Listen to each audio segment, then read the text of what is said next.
the queer feat. If you meet a member of that select club, the 12 True Fishermen, entering the Vernon Hotel for the annual club dinner, you will observe, as he takes off his overcoat, that his evening coat is green and not black. If, supposing, that you have the star-defying audacity to address such a being, you ask him why, he will probably answer that he does it to avoid being mistaken for a waiter. You will then retire crushed, but you will leave behind you a mystery as yet unsolved and a tale worth telling. If, to pursue the same vein of improbable conjecture, you were to meet a mild, hard-working little priest named Father Brown and were to ask him what he thought was the most singular luck of his life, he would probably reply that upon the whole his best stroke was at the Vernon Hotel, where he had averted a crime and perhaps saved a soul merely by listening to a few footsteps in a passage. He is perhaps a little proud of this wild and wonderful guess of his, and it is possible that he might refer to it. But since it is immeasurably unlikely that you will ever rise high enough in the social world to find the 12 True Fishermen, or that you will ever sink low enough among slums and criminals to find Father Brown, I fear you will never hear the story at all unless you hear it from me. The Vernon Hotel, at which the 12 True Fishermen held their annual dinners, was an institution, such as can only exist in an oligarchical society which has almost gone mad on good manners. It was that topsy-turvy product, an exclusive commercial enterprise. That is, it was a thing which paid not by attracting people, but actually by turning people away. In the heart of a plutocracy, tradesmen become cunning enough to be more fastidious than their customers. They positively create difficulties so that their wealthy and weary clients may spend money and diplomacy in overcoming them. If there were a fashionable hotel in London which no man could enter who was under 6 foot, society would meekly make up parties of 6-foot men to dine in it. If there were an expensive restaurant, which by a mere caprice of its proprietor was only open on Thursday afternoon, it would be crowded on Thursday afternoon. The Vernon Hotel stood, as if by accident, in the corner of a square in Belgravia. It was a small hotel and a very inconvenient one, but its very inconveniences were considered as walls protecting a particular class. One inconvenience in particular was held to be of vital importance, the fact that practically only 24 people could dine in the place at once. The only big dinner table was the celebrated terrace table, which stood open to the air on a sort of veranda overlooking one of the most exquisite old gardens in London. Thus it happened that even the 24 seats at this table could only be enjoyed in warm weather, and this, making the enjoyment yet more difficult, made it yet more desired. The existing owner of the hotel was a Jew named Lever, and he made nearly $1 million out of it by making it difficult to get into. Of course, he combined with this limitation in the scope of his enterprise the most careful polish in its performance. The wines and cooking were really as good as any in Europe, and the demeanor of the attendants exactly mirrored the fixed mood of the English upper class. The proprietor knew all his waiters like the fingers on his hand. There were only 15 of them all told. It was much easier to become a member of Parliament than to become a waiter in that hotel. Each waiter was trained in terrible silence and smoothness, as if he were a gentleman's servant, and indeed there was generally at least one waiter to every gentleman who dined. The club of the 12 True Fishermen would not have consented to dine anywhere but in such a place, for it insisted on a luxurious privacy, and would have been quite upset by the mere thought that any other club was even dining in the same building. On the occasion of their annual dinner, the fishermen were in the habit of exposing all their treasures as if they were in a private house, especially the celebrated set of fish knives and forks which were, as it were, the insignia of the society, each being exquisitely wrought in silver in the form of a fish, and each loaded at the hilt with one large pearl. These were always laid out for the fish course, and the fish course was always the most magnificent in that magnificent repast. The society had a vast number of ceremonies and observances, but it had no history and no object. That was where it was so very aristocratic. You did not have to be anything in order to be one of the 12 fishers, unless you were already a certain sort of person. You never even heard of them. It had been in existence 12 years. Its president was Mr. Audley. Its vice president was the Duke of Chester.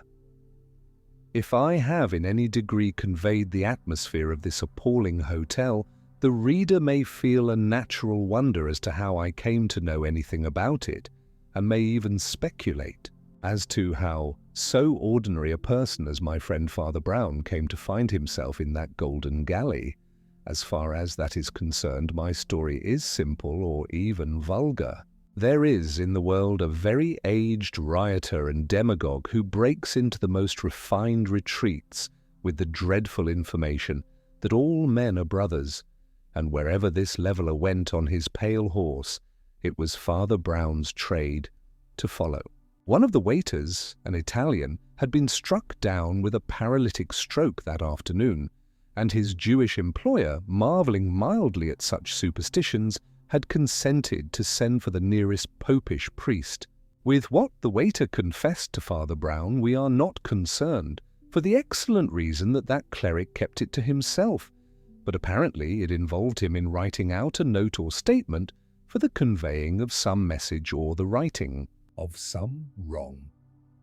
Father Brown, therefore, with a meek impudence, which he would have shown equally in Buckingham Palace, asked to be provided with a room and writing materials.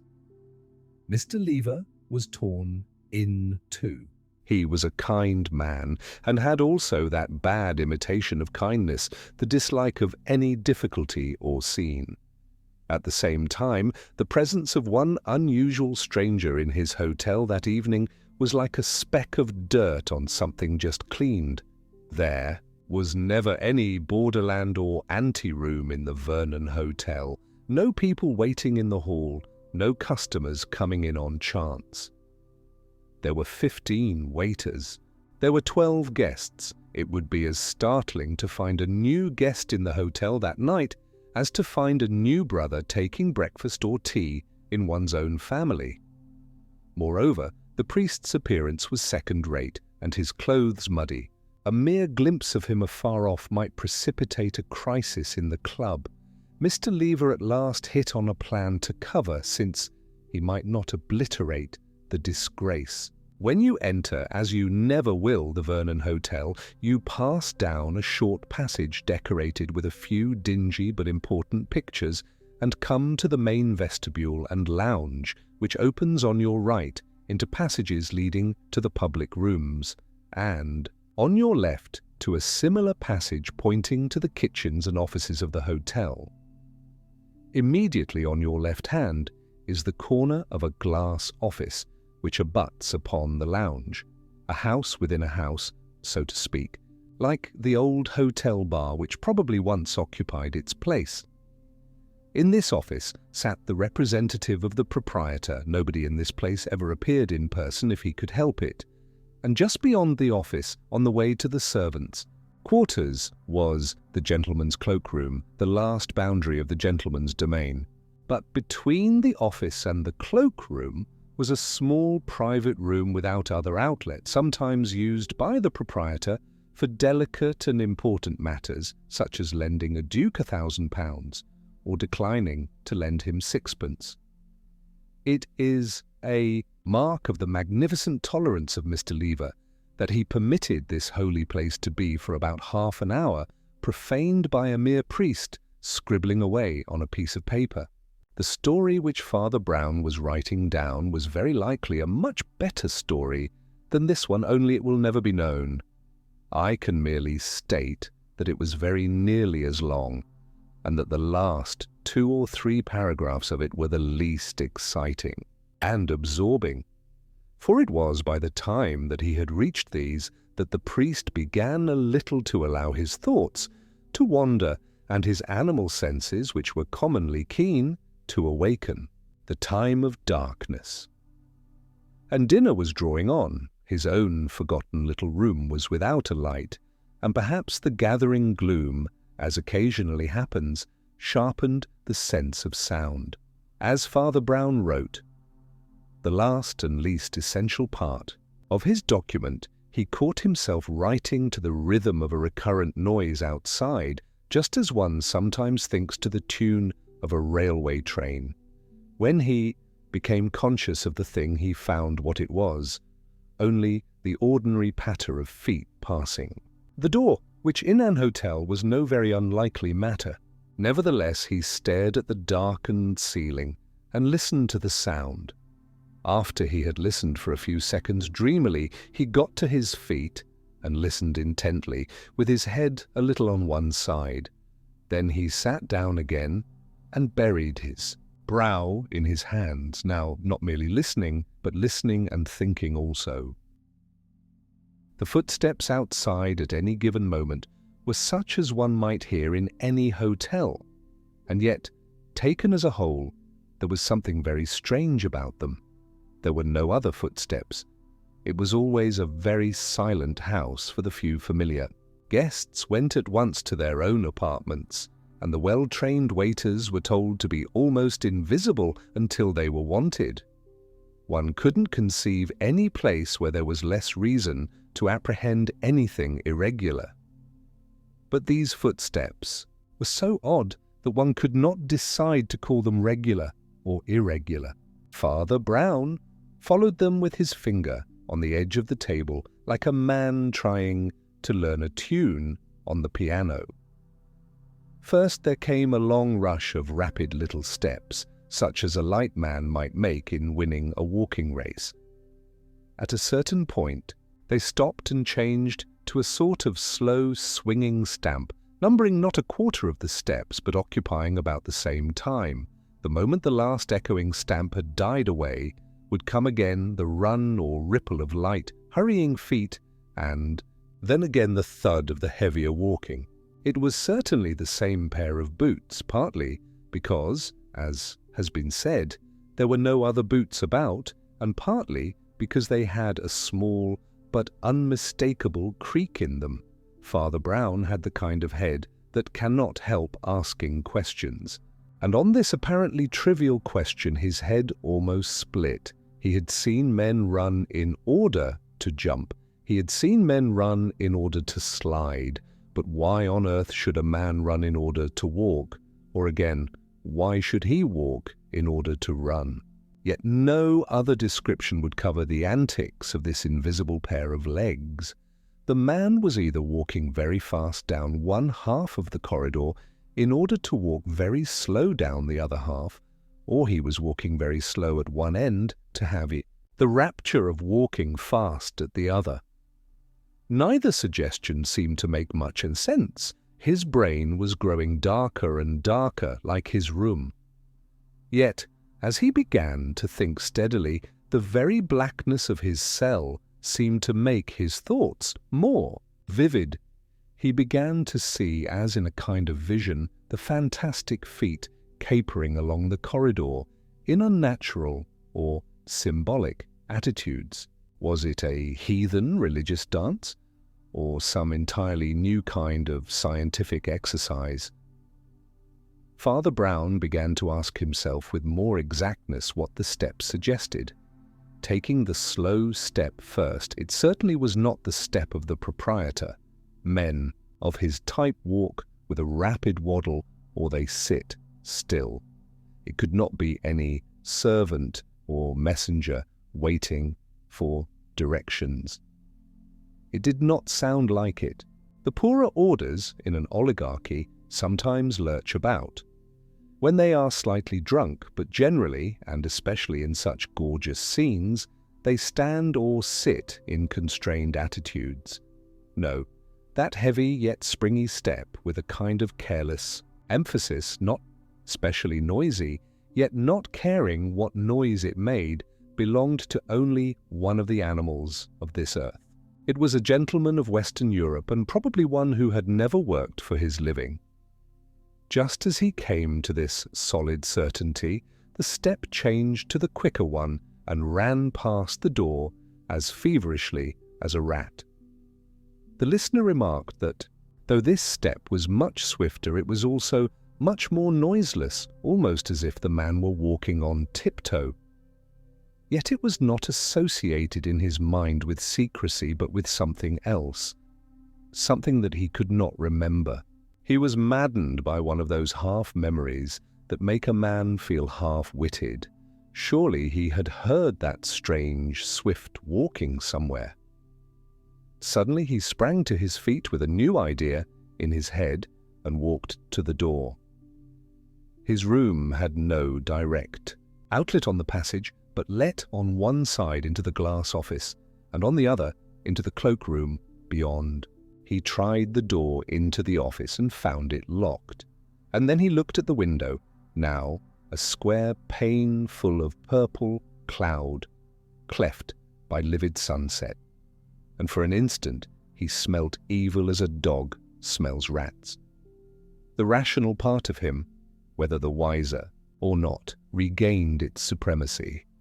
He remembered that the proprietor had told him that he should lock the door and would come later to release him. He told himself that 20 things he had not thought of might explain the eccentric sounds outside. He reminded himself that there was just enough light left to finish his own proper work. Bringing his paper to the window so as to catch the last stormy evening light, he resolutely plunged once more into the almost completed record. He had written for about 20 minutes, bending closer and closer to his paper in the lessening light. Then suddenly he sat upright. He had heard the strange feet once more. This time they had a third oddity. Previously, the unknown man had walked, with levity indeed, and lightning quickness, but he had walked. This time he ran. One could hear the swift, soft, bounding steps coming along the corridor like the pads of a fleeing and leaping panther. Whoever was coming was a very strong, active man in still yet tearing excitement. Yet, when the sound had swept up to the office like a sort of whispering whirlwind, it suddenly changed again to the old slow, swaggering stamp. Father Brown flung down his paper and, knowing the office door to be locked, went at once into the cloakroom on the other side. The attendant of this place was temporarily absent, probably because the only guests were at dinner, and his office was a sinecure. After groping through a grey forest of overcoats, he found that the dim cloakroom opened on the lighted corridor, in the form of a sort of counter or half-door, like most of the counters across which we have all handed umbrellas and received tickets. There was a light immediately above the semicircular arch of this opening. It threw little illumination on Father Brown himself, who seemed a mere dark outline against the dim sunset window behind him, but it threw an almost theatrical light on the man who stood outside the cloakroom in the corridor. He was an elegant man in very plain evening dress, tall, but with an air of not taking up much room. One felt that he could have slid along like a shadow where many smaller men would have been obvious and obstructive. His face, now flung back in the lamplight, was swarthy and vivacious, the face of a foreigner. His figure was good, his manners good-humoured and confident. A critic could only say that his black coat was a shade below his figure and manners, and even bulged and bagged in an odd way. The moment he caught sight of Brown's black silhouette against the sunset, he tossed down a scrap of paper with a number and called out with amiable authority, "I want my hat and coat, please. I find I have to go away at once." Father Brown took the paper without a word and obediently went to look for the coat. It was not the first menial work he had done in his life. He brought it and laid it on the counter.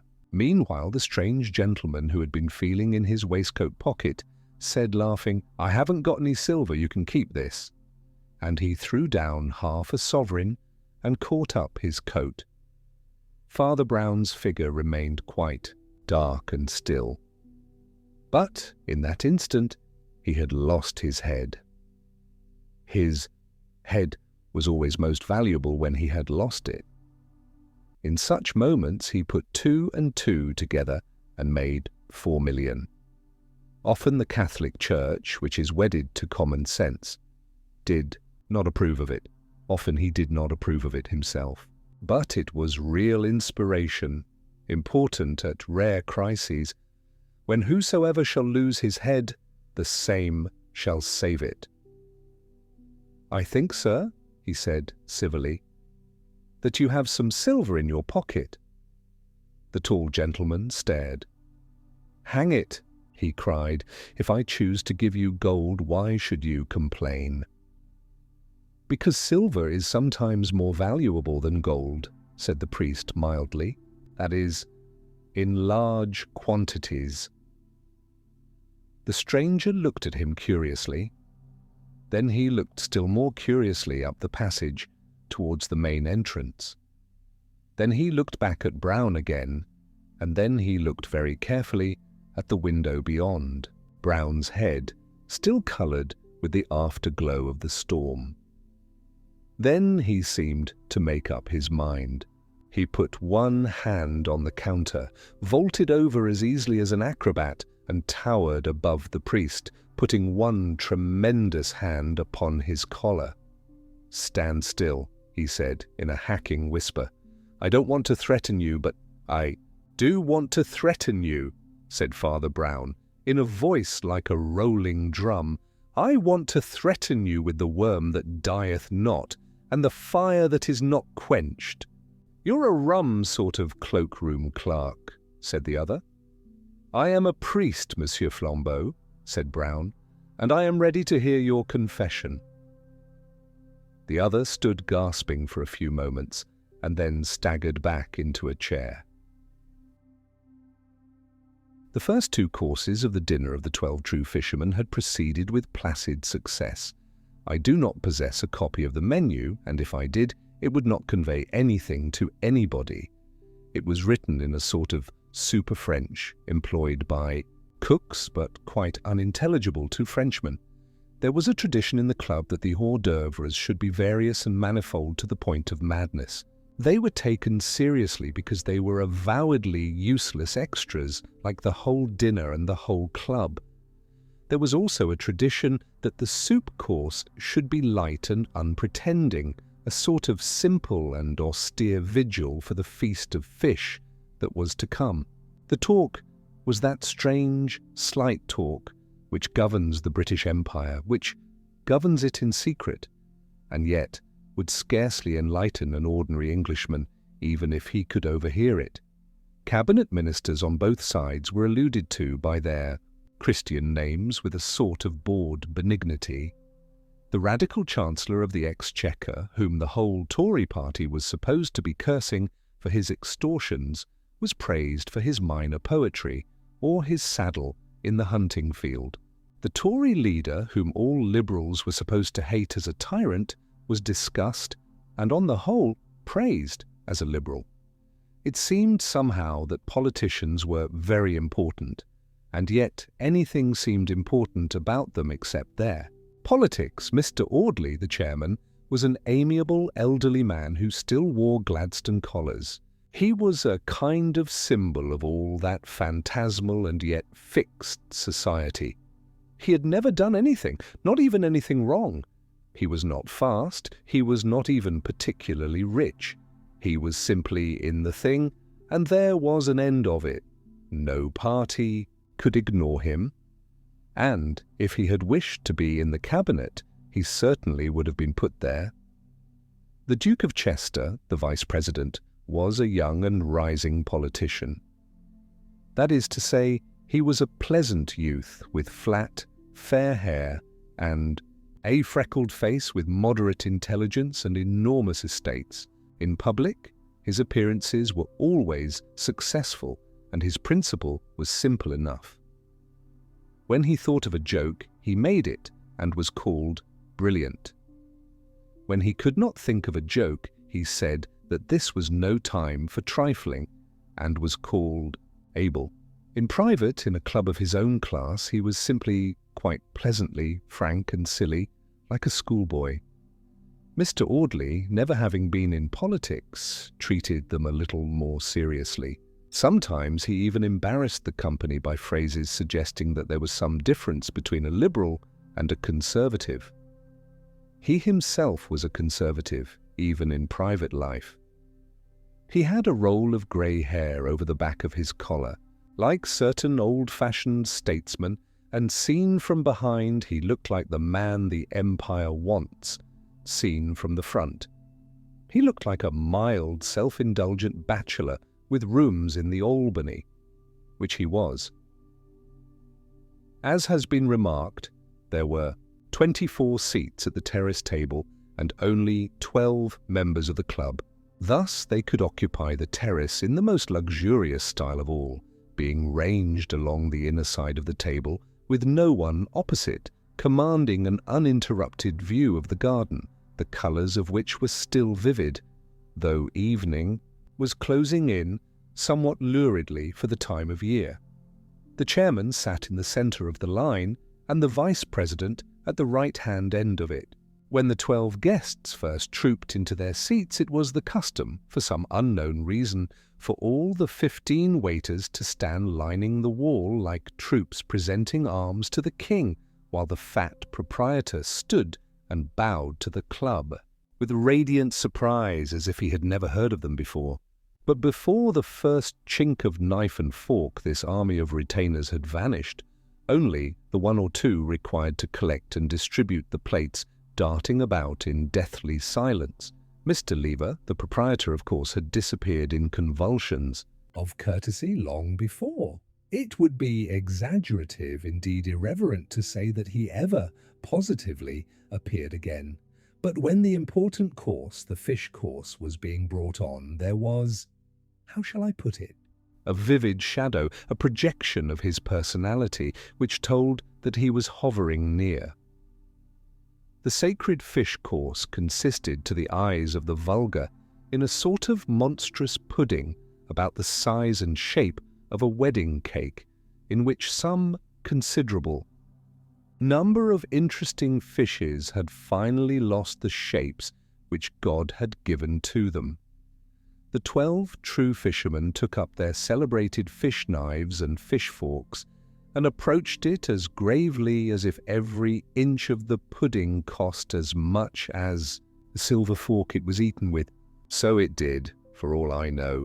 This course was dealt with in eager and devouring silence, and it was only when his plate was nearly empty that the young Duke made the ritual remark, "They can't do this anywhere but here."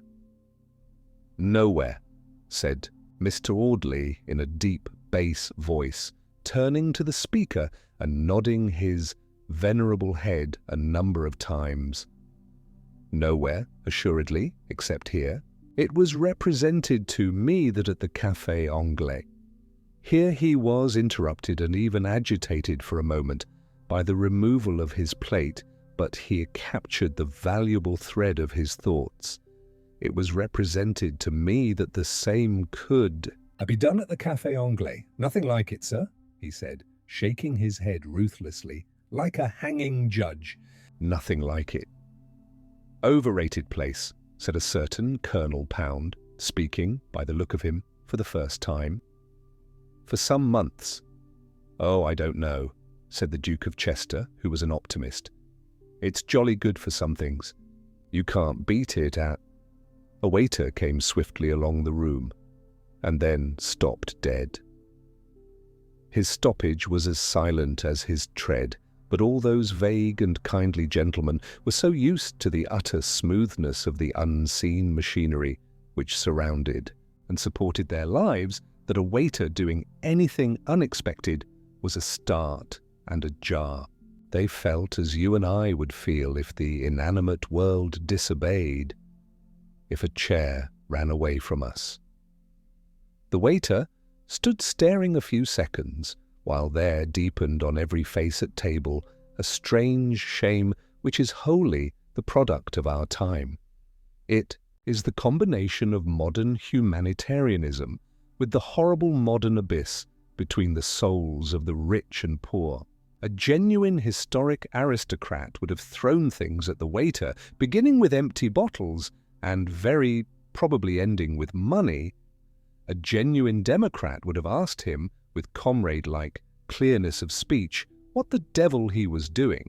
But these modern plutocrats could not bear a poor man near to them either as a slave or as a friend.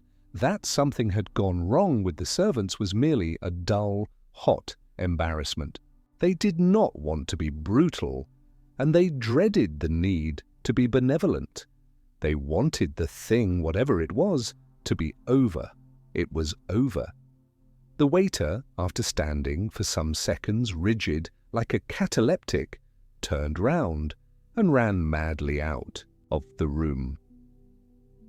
When he reappeared in the room, or rather in the doorway, it was in company with another waiter, with whom he whispered and gesticulated with southern fierceness. Then the first waiter went away, leaving the second waiter, and reappeared with a third waiter. By the time a fourth waiter had joined this hurried synod, Mr. Audley felt it necessary to break the silence in the interests of tact. He used a very loud cough instead of a presidential hammer and said, "Splendid work young Moocher's doing in Burma.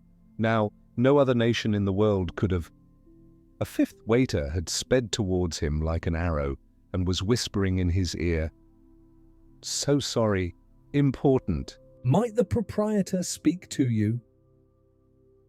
The chairman turned in disorder and with a dazed stare saw Mr. Lever coming towards them with his lumbering quickness. The gait of the good proprietor was indeed his usual gait, but his face was by no means usual. Generally it was a genial copper brown. Now it was a sickly yellow. "You will pardon me, Mr. Audley," he said, with asthmatic breathlessness. "I have great apprehensions. Your fish plates, they are cleared away with the knife and fork on them." "Well, I hope so," said the eighth chairman with some warmth.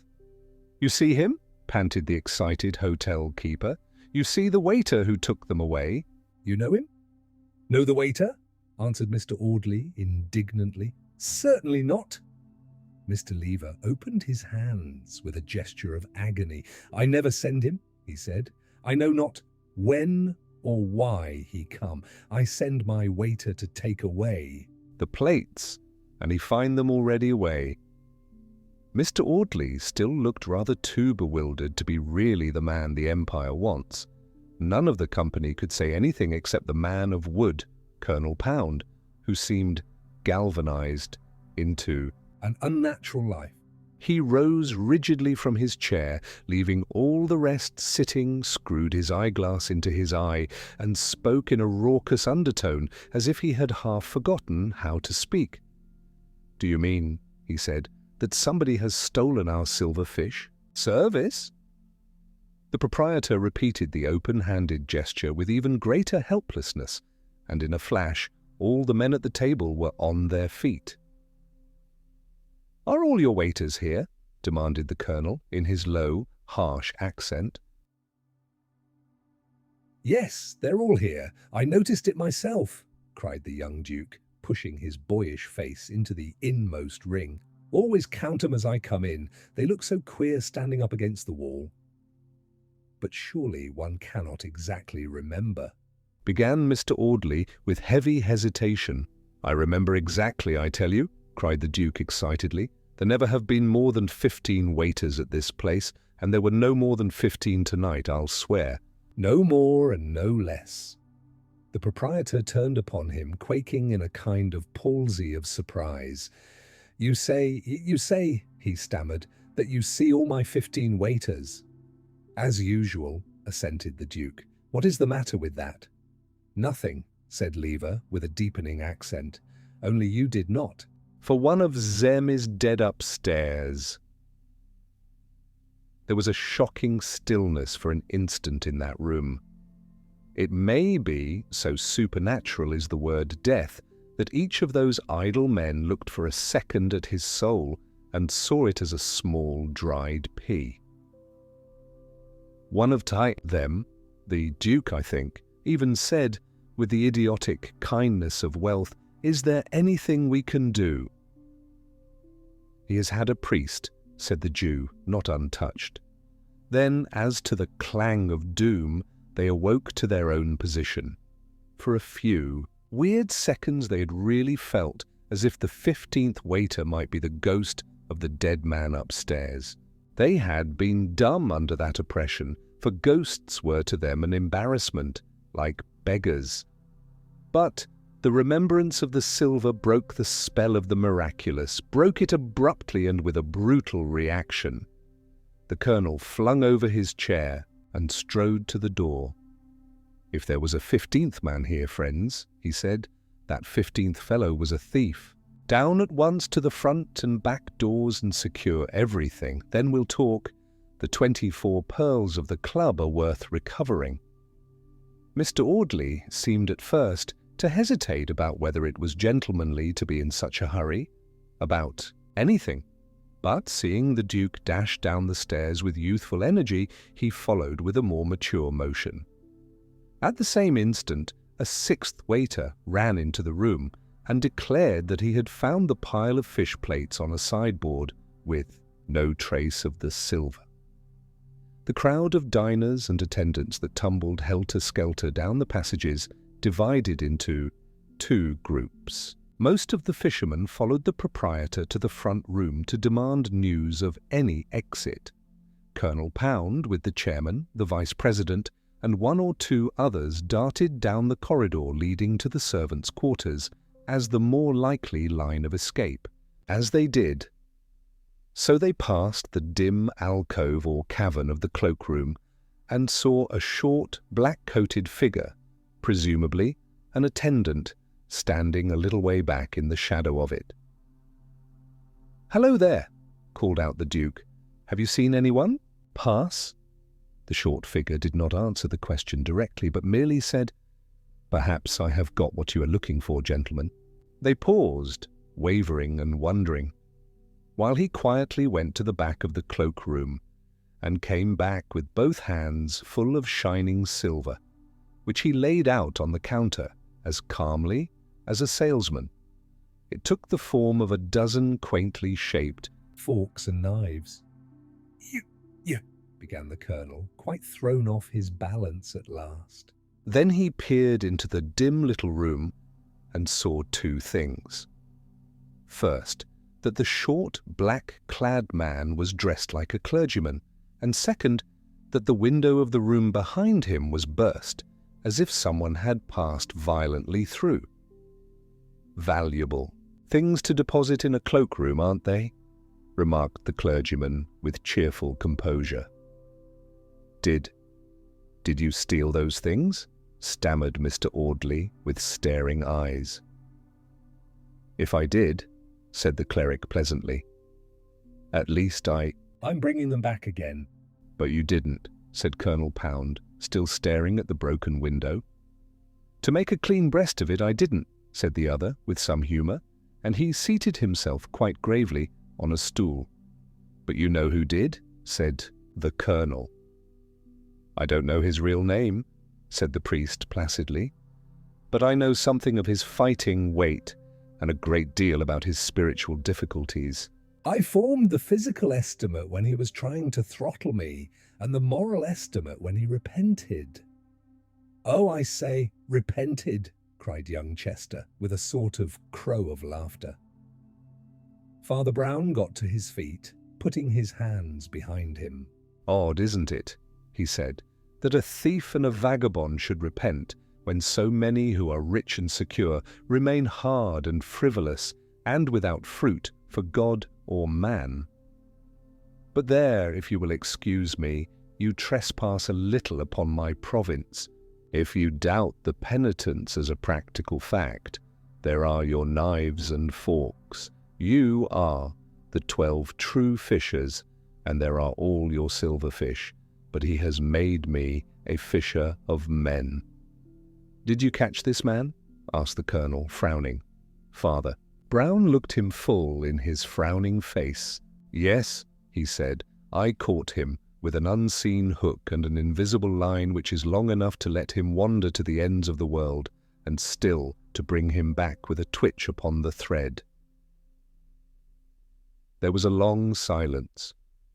All the other men present drifted away to carry the recovered silver to their comrades, or to consult the proprietor about the queer condition of affairs.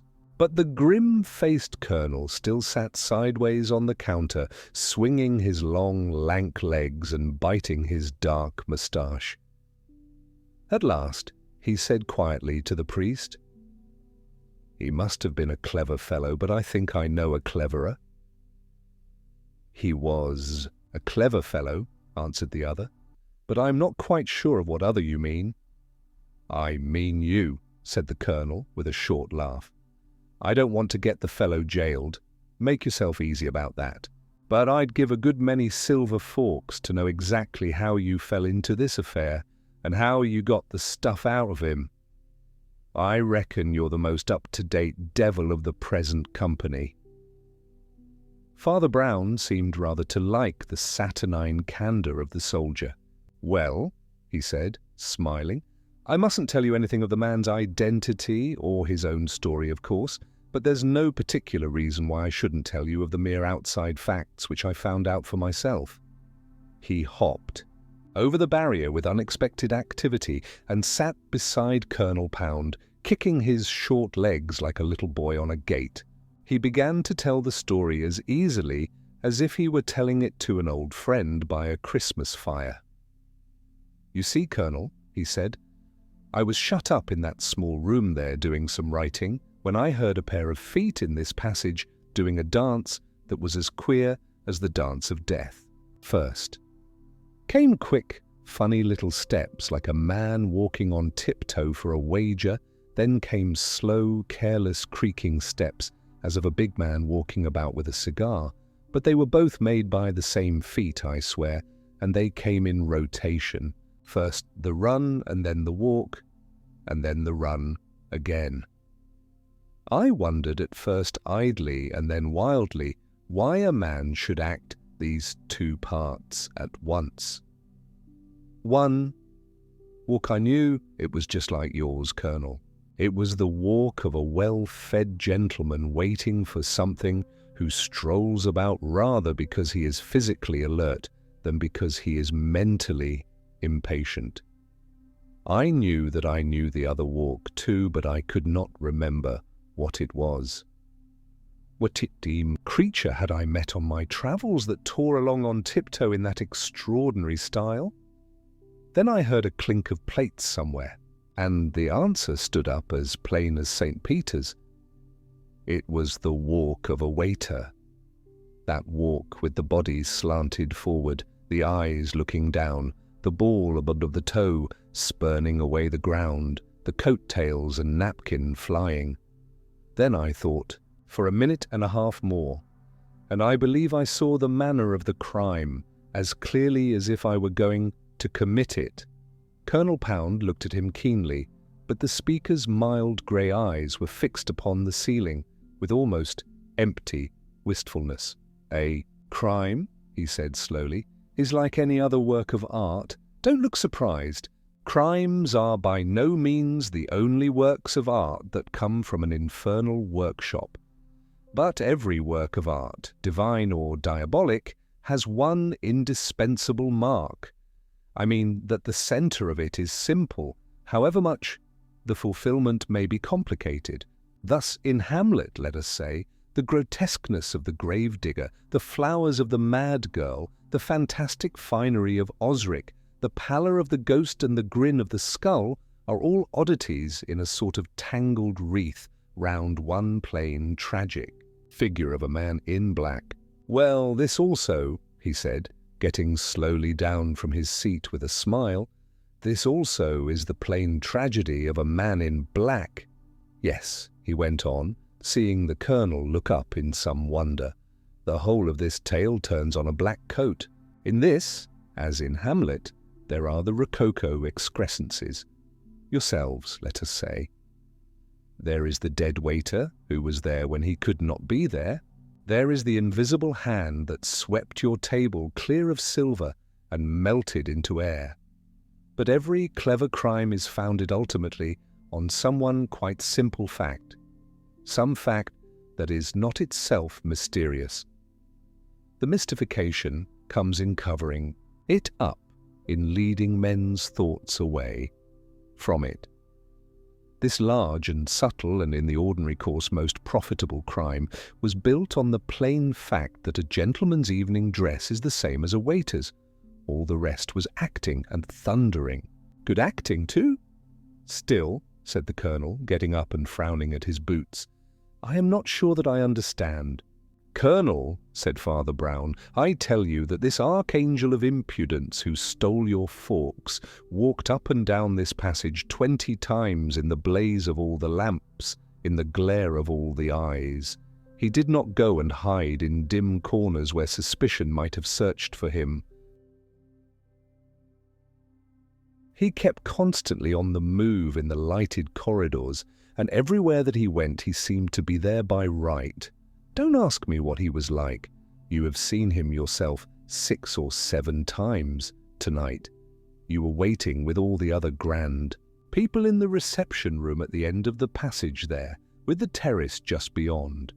Whenever he came among you, gentlemen, he came in the lightning style of a waiter, with bent head, flapping napkin, and flying feet.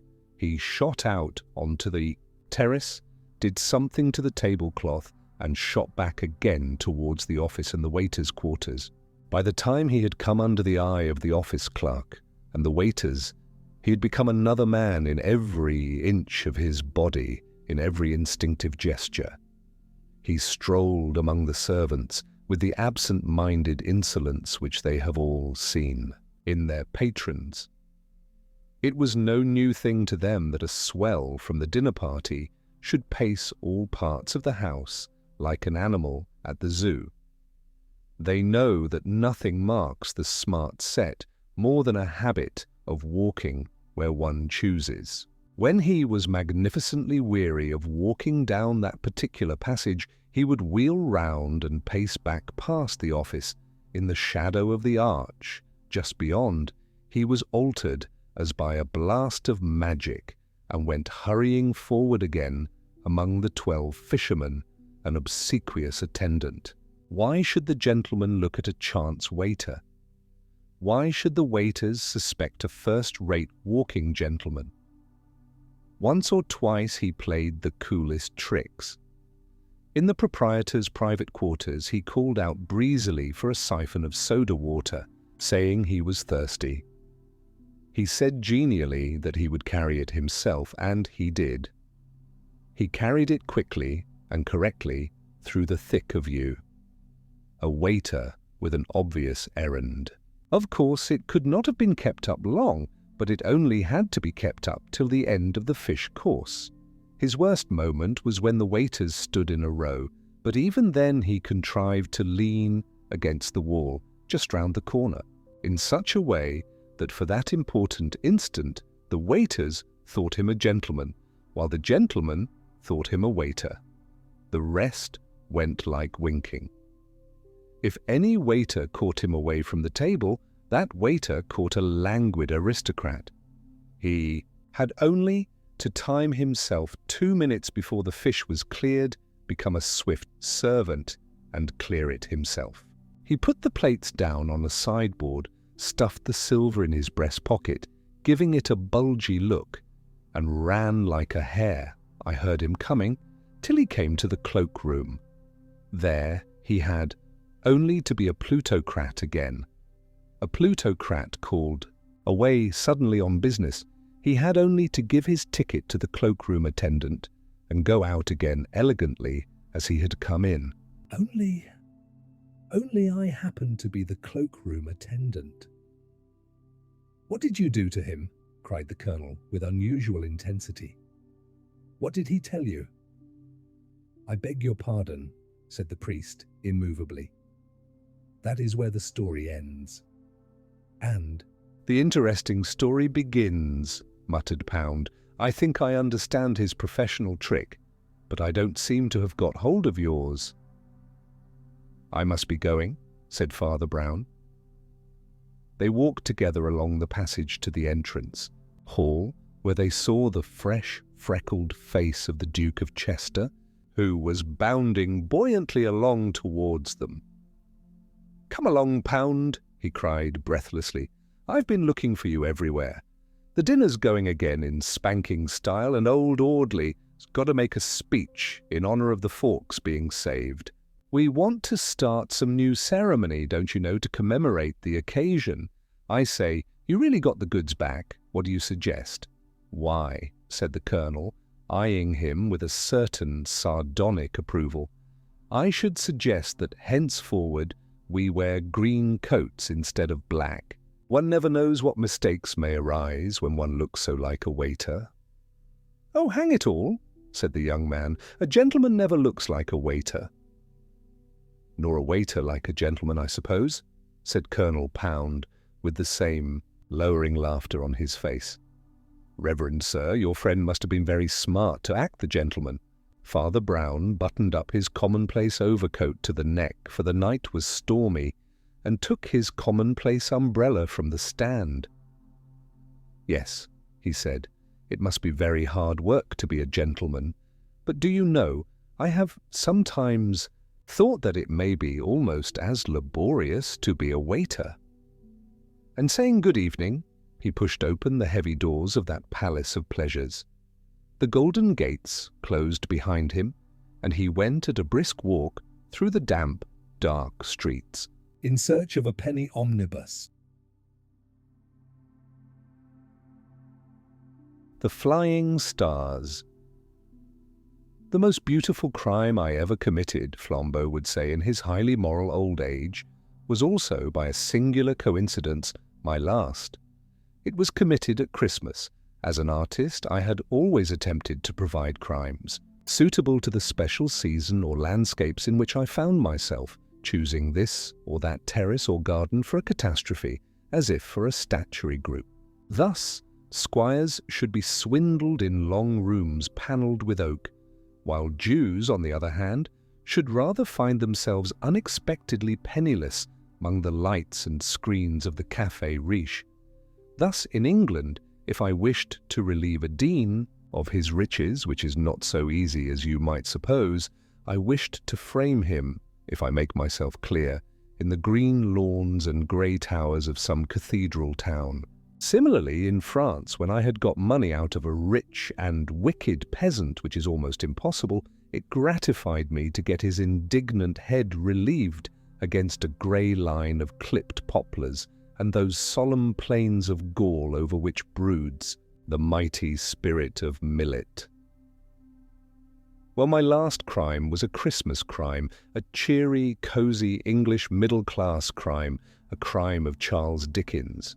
I did it in a good old middle-class house near Putney, a house with a crescent of carriage drive, a house with a stable by the side of it, a house with the name on the 2 outer gates, a house with a monkey tree. Enough, you know the species. I really think my imitation of Dickens's style was dexterous and literary. It seems almost a pity I repented the same evening. Flambeau would then proceed to tell the story from the inside, and even from the inside, it was odd. Seen from the outside, it was perfectly incomprehensible, and it is from the outside that the stranger must study it. From this standpoint, the drama may be said to have begun when the front doors of the house with the stable opened on the garden with the monkey tree, and a young girl came out with bread to feed the birds on the afternoon of Boxing Day.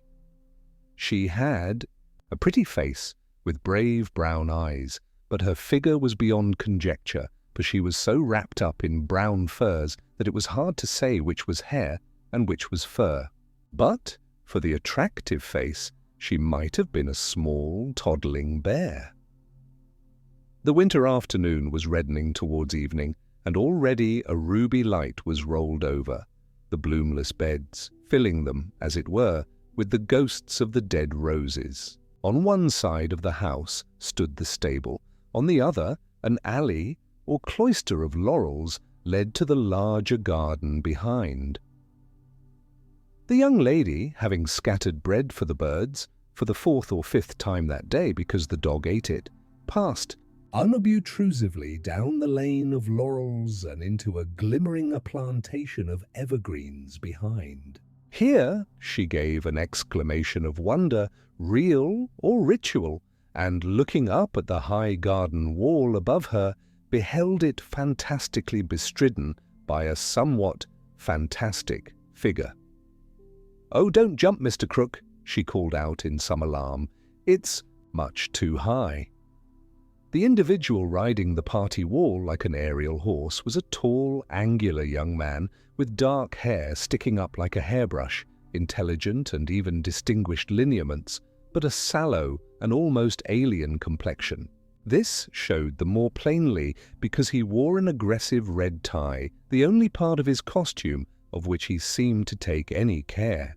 Perhaps it was a symbol. He took no notice of the girl's alarmed adjuration, but leapt like a grasshopper to the ground beside her, where he might very well have broken his legs.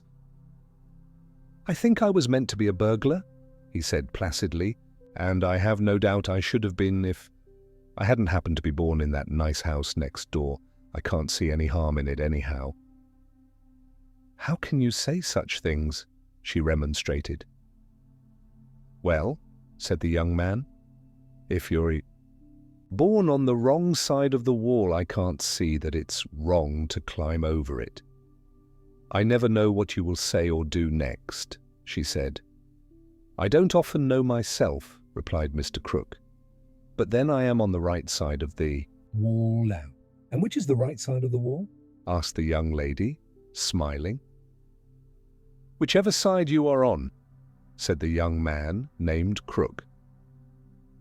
As they went together through the laurels towards the front garden, a motor horn sounded thrice, coming nearer and nearer, and a car of splendid speed, great elegance, and a pale green colour swept up to the front doors like a bird and stood throbbing.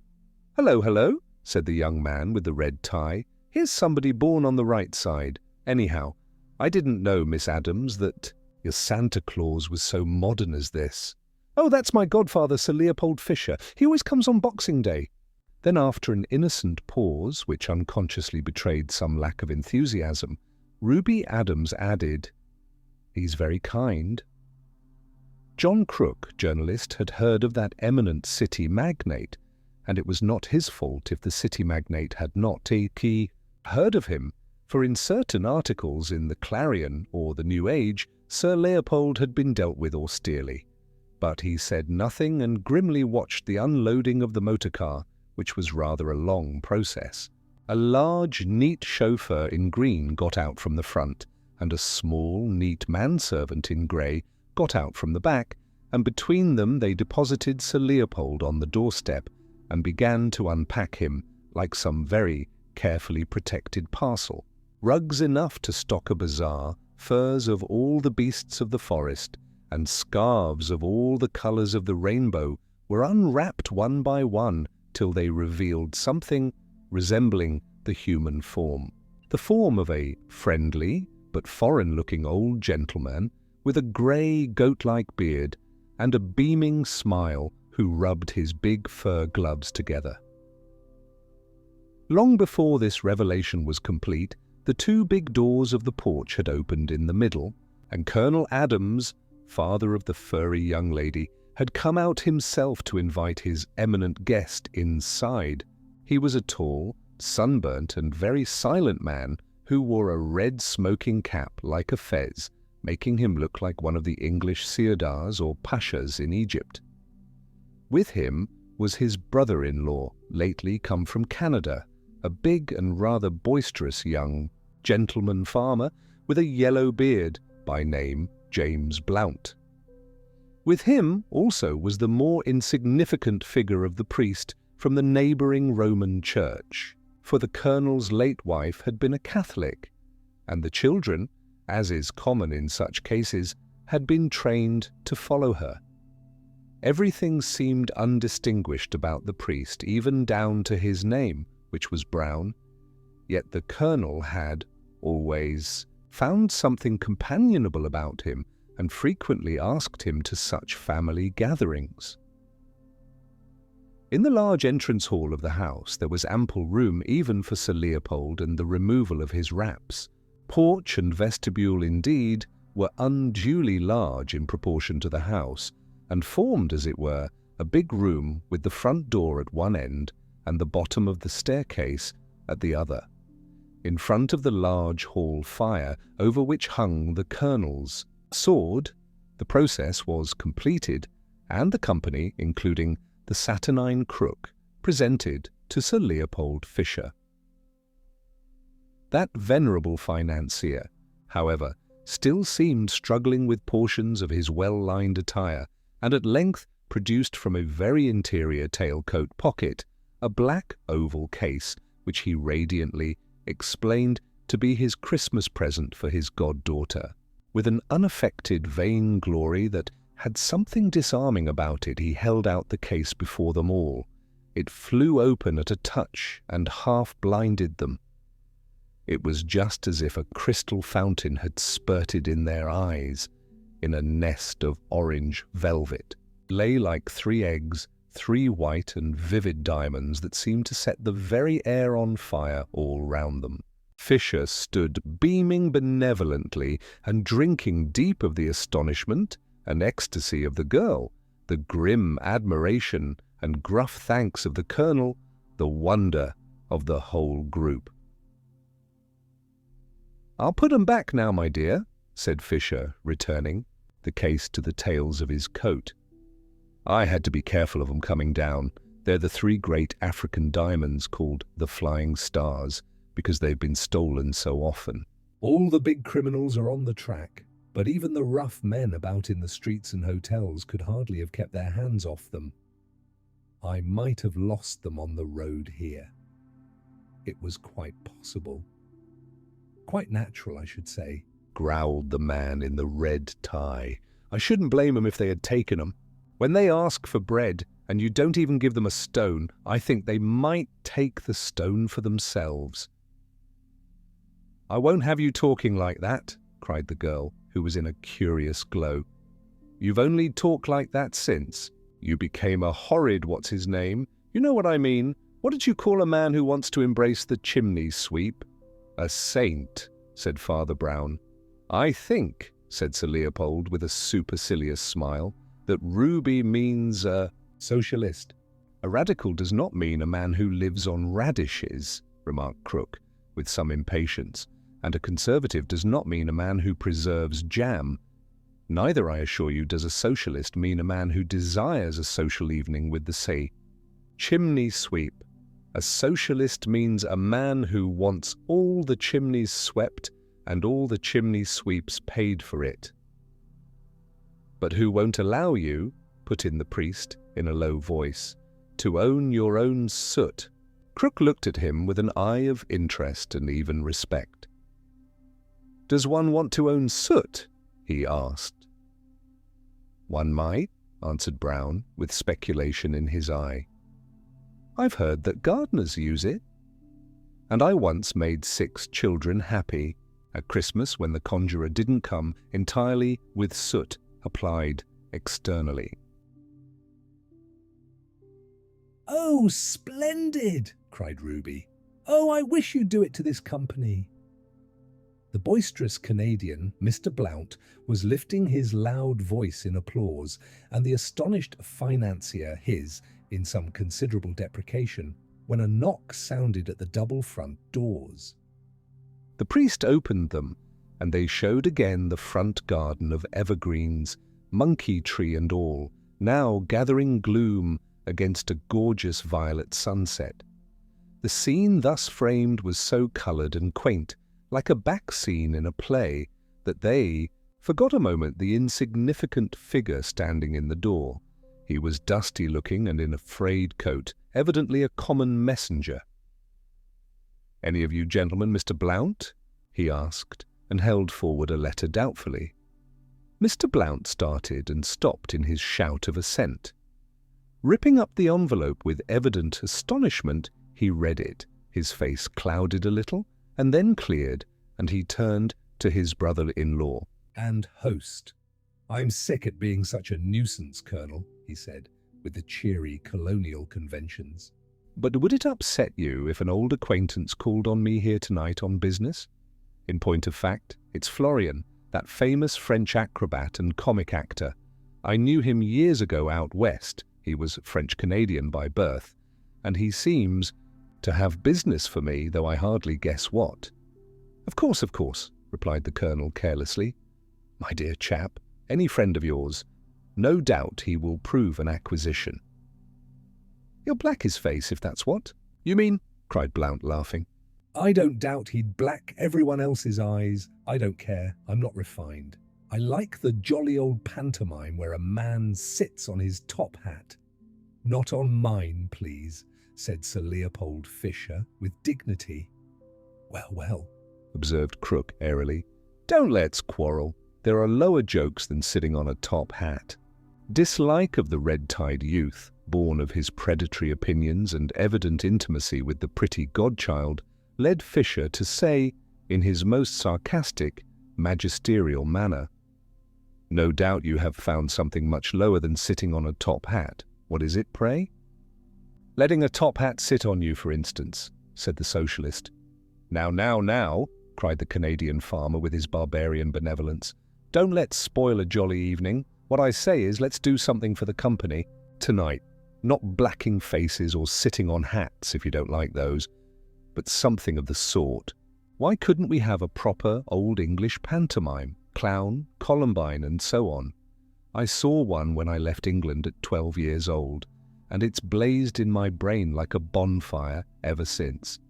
I came back to the old country only last year, and I find the thing's extinct. Nothing but a lot of snivelling fairy plays.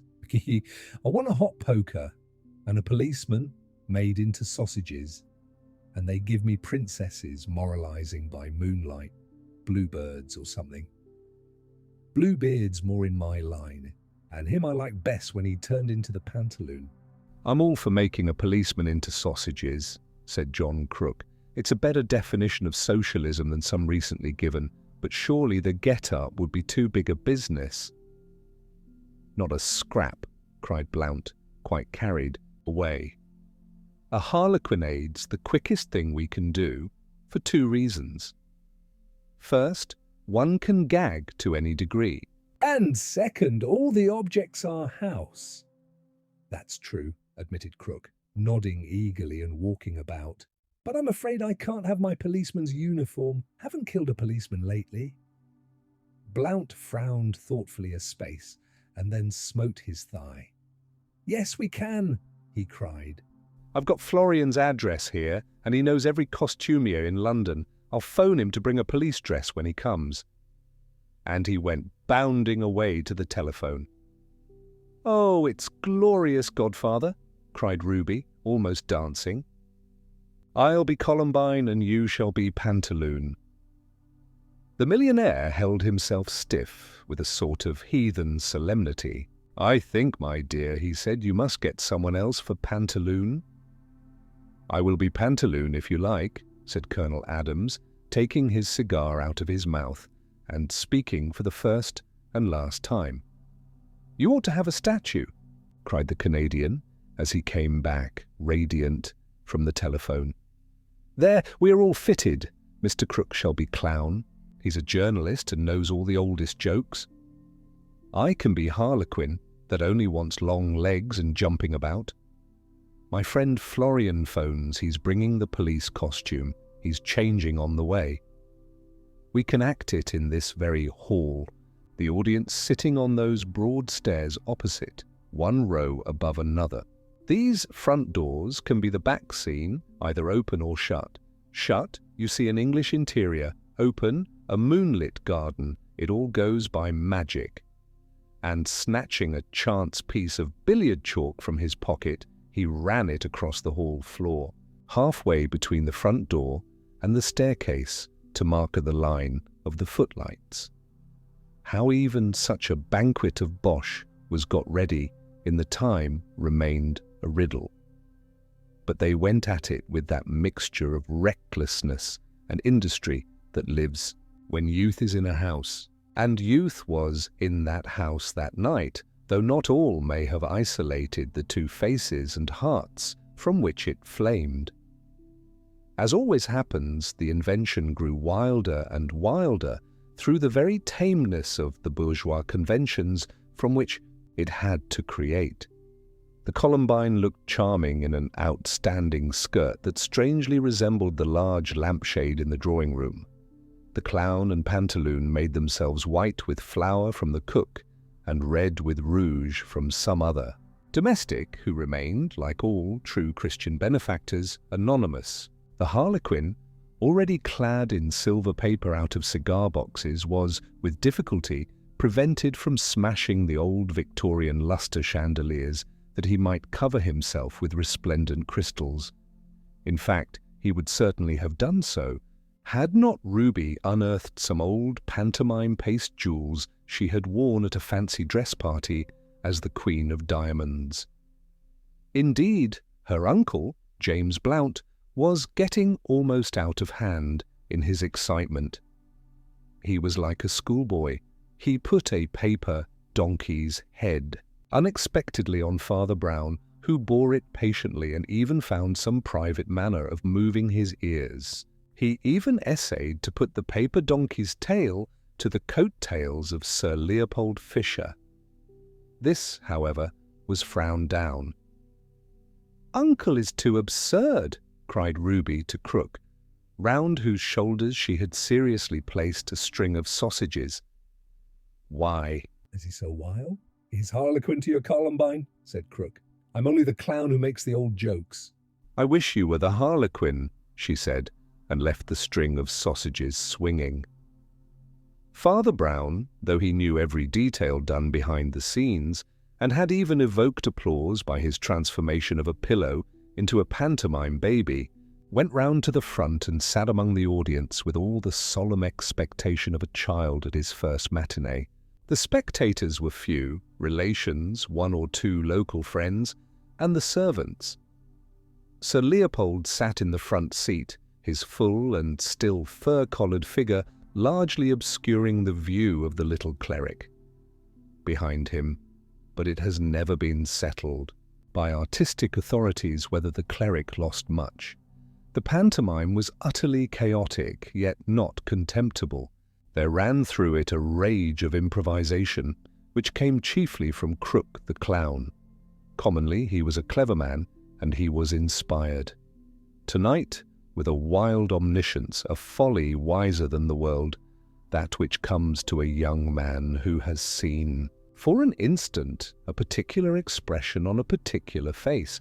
He was supposed to be Tay the clown, but he was really almost everything else: the author, so far as there was an author, the prompter, the scene painter, the scene shifter, and, above all, the orchestra.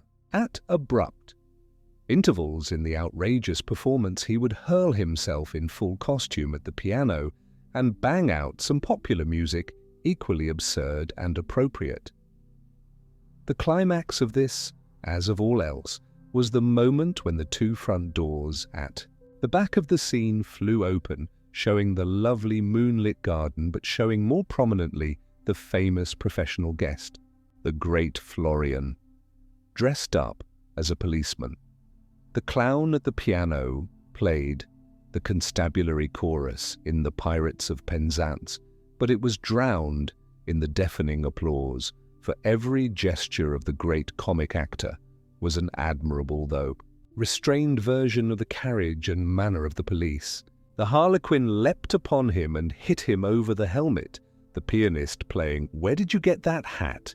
He faced about in admirably simulated astonishment, and then the leaping harlequin hit him again, the pianist suggesting a few bars. Then we had another one.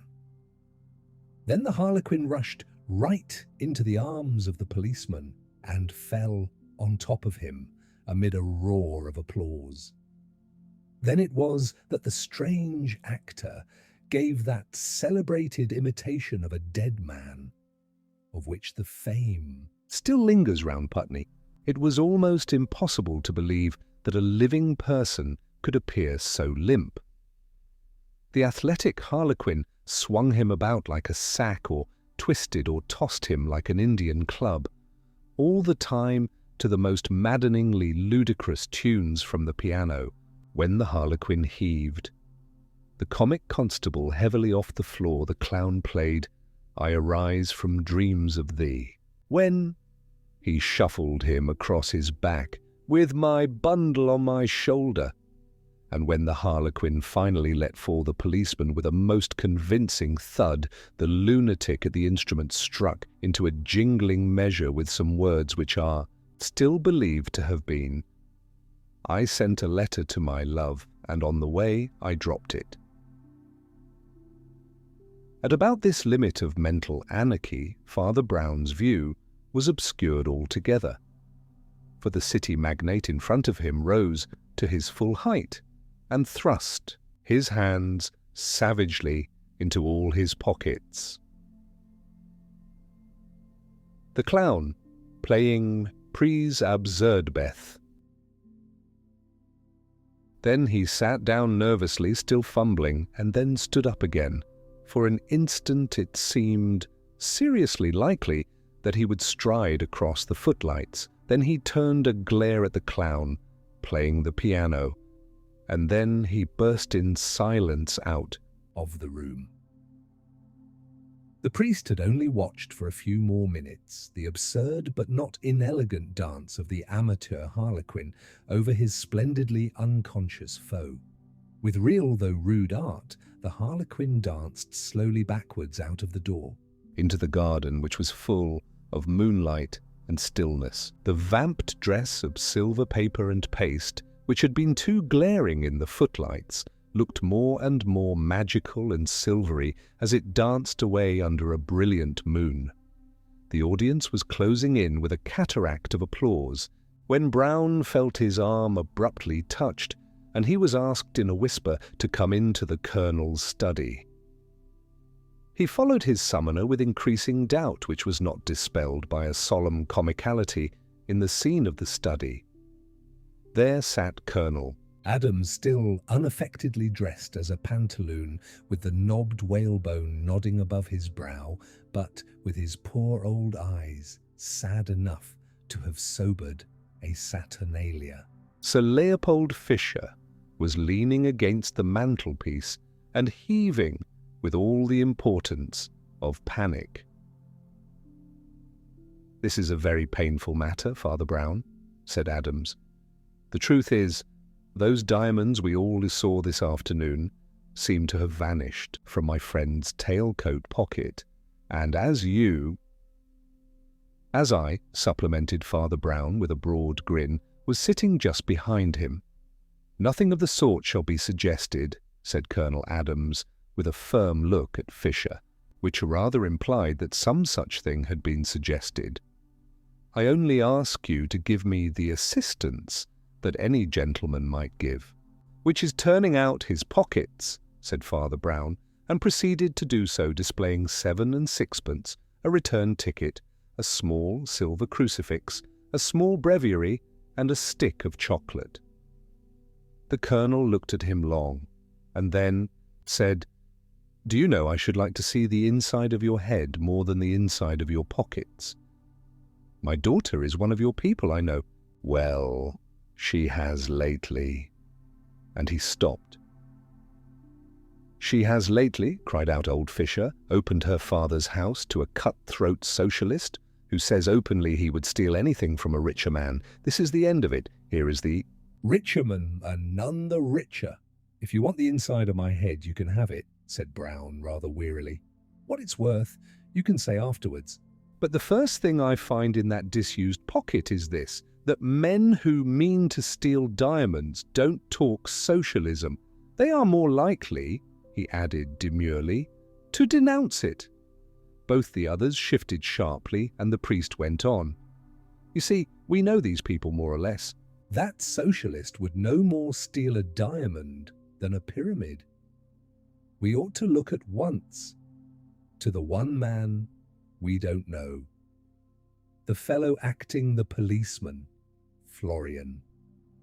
Where is he exactly at this minute, I wonder? The pantaloon sprang erect and strode out of the room. An interlude ensued, during which the millionaire stared at the priest and the priest at his breviary. Then the pantaloon returned and said with staccato gravity, "The policeman is still lying on the stage. The curtain has gone up and down 6 times. He is still lying there." Father Brown dropped his book and stood staring with a look of blank, mental ruin. Very slowly, a light began to creep in his grey eyes, and then he made the scarcely obvious answer. "Please forgive me, Colonel, but when did your wife die?" "Wife," replied the staring soldier. "She died this year 2 months. Her brother James arrived just a week too late to see her." The little priest bounded like a rabbit shot. "Come on," he cried in quite unusual excitement. "Come, Sieur." "On? We've got to go and look at that policeman." They rushed on to the now curtained stage, breaking rudely past the Columbine and clown, who seemed whispering quite contentedly. And Father Brown bent over the prostrate comic policeman. "Chloroform," he said as he rose. "I only guessed it just now." There was a startled stillness, and then the colonel said slowly, "Please say seriously what all this means." Father Brown suddenly shouted with laughter, then stopped, and only struggled with it for instants during the rest of his speech. "Gentlemen," he gasped, "there's not much time to talk. I must run after the criminal, but this great French actor who played the policeman, this clever corpse, the harlequin waltzed with, and dandled and threw about. He was—" His voice again failed him, and he turned his back to run. "He was?" called Fisher inquiringly. "A real policeman," said Father Brown, and ran away into the dark. There were hollows and bowers at the extreme end of that leafy garden, in which the laurels and other immortal shrubs showed against sapphire sky, and silver moon even in that midwinter, warm colours as of the south. The green gaiety of the waving laurels, the rich purple indigo of the night, the moon like a monstrous crystal, make an almost irresponsible romantic picture. And among the top branches of the garden trees a strange figure is climbing, who looks not so much romantic as impossible. He sparkles from head to heel, as if clad in 10 million moons. The real moon catches him at every movement and sets a new inch of him on fire.